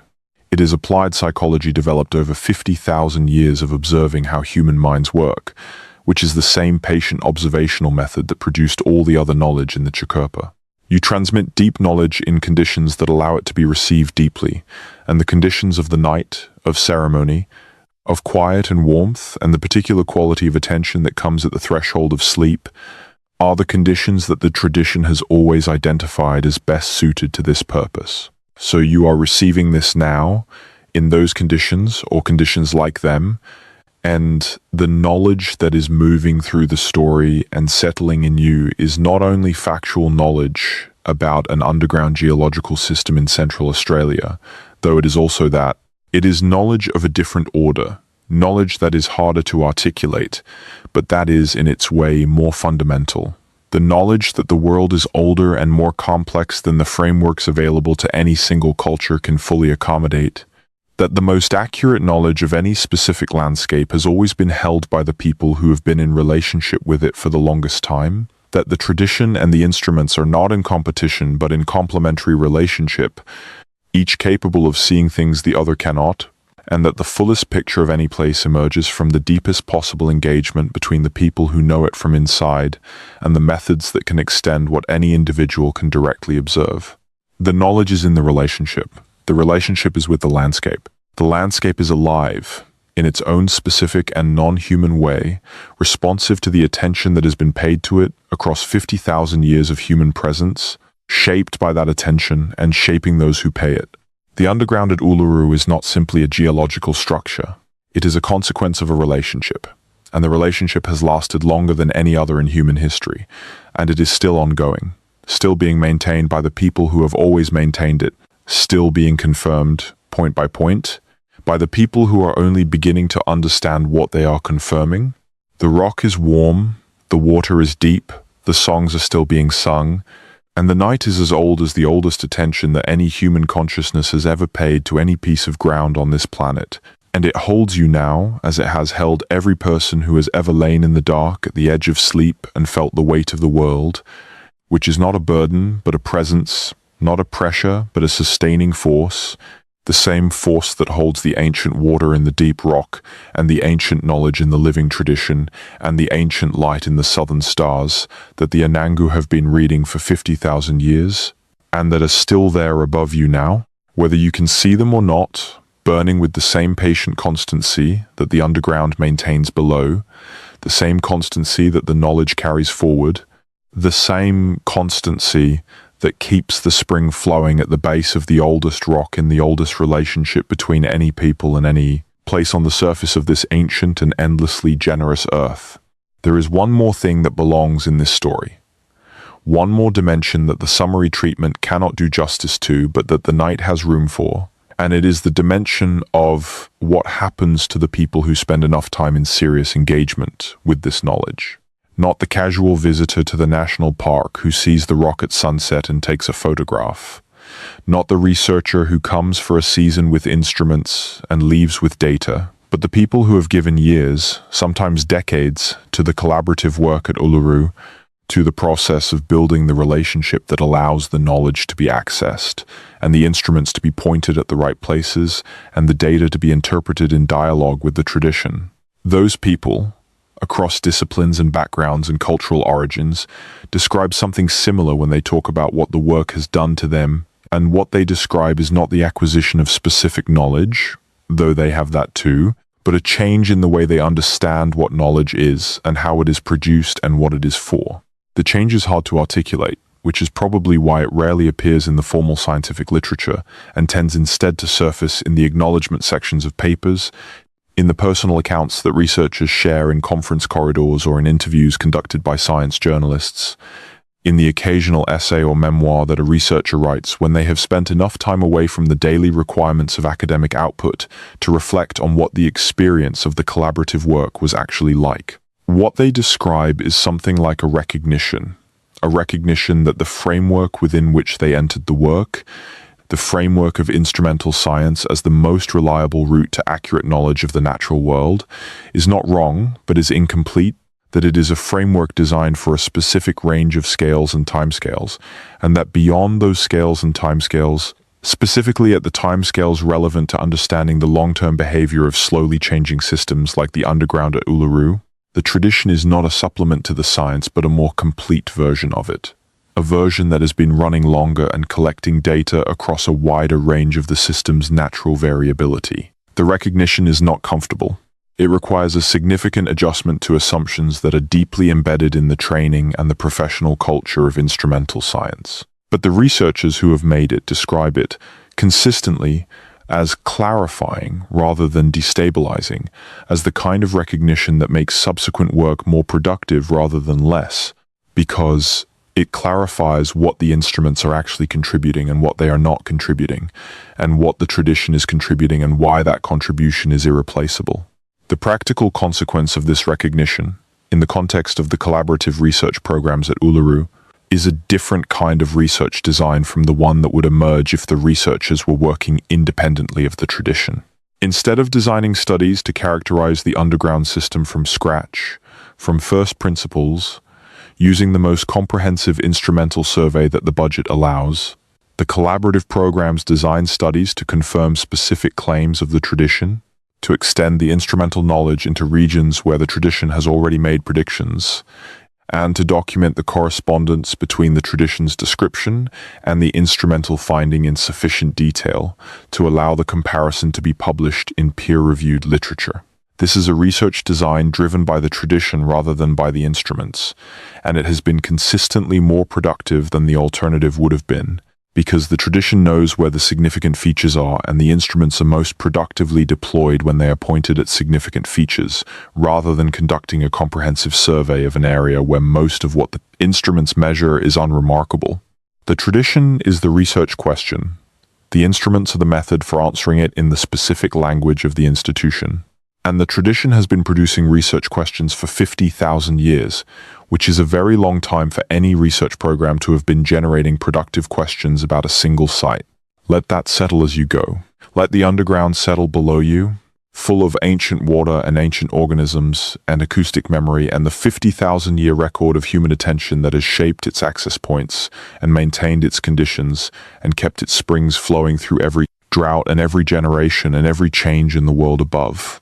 Let Uluru settle, warm and enormous in the dark of the central desert, changing color with a light that will come back in a few hours, breathing through its cracks with air from below, holding in its sandstone the ochre and the handprints and the acoustic signatures of the system that goes down 5 kilometers into the earth. Let the traditions settle, carried in the minds and the ceremonies and the songs of the people who have been here since before any other people were anywhere, who have been paying attention to this specific landscape with this specific quality of sustained and relational attention for 50,000 unbroken years. Let it all settle. You do not need to hold it. It is already holding you. The way the underground holds the water, the way the tradition holds the knowledge, the way the landscape holds the people who belong to it. The rock is warm. The stars are there. The oldest knowledge system in the world is still intact and still being maintained and still being confirmed, point by patient point, by the newest instruments in the oldest relationship between any science and any tradition anywhere on Earth. Sleep well. The underground is full. Before you go entirely, know that the people who woke up at dawn at Uluru this morning, the Anangu, who live in the communities at the base of the rock and who maintain the ceremonies and the knowledge and the relationship that have sustained this site across 50,000 years, are still there. They woke up to the same cold desert air you can imagine from everything in this story. They watched the same colors move across the rock that the scientists and the tourists and every human being who has ever seen this sunrise has watched, each time new, each time the same. They have the knowledge in them that the instruments are slowly confirming, and they have knowledge beyond that too. Knowledge that the instruments have not yet reached, and that will take more time and more relationship and more patient collaborative work to access. The work is ongoing, the relationship is deepening, the confirmation continues.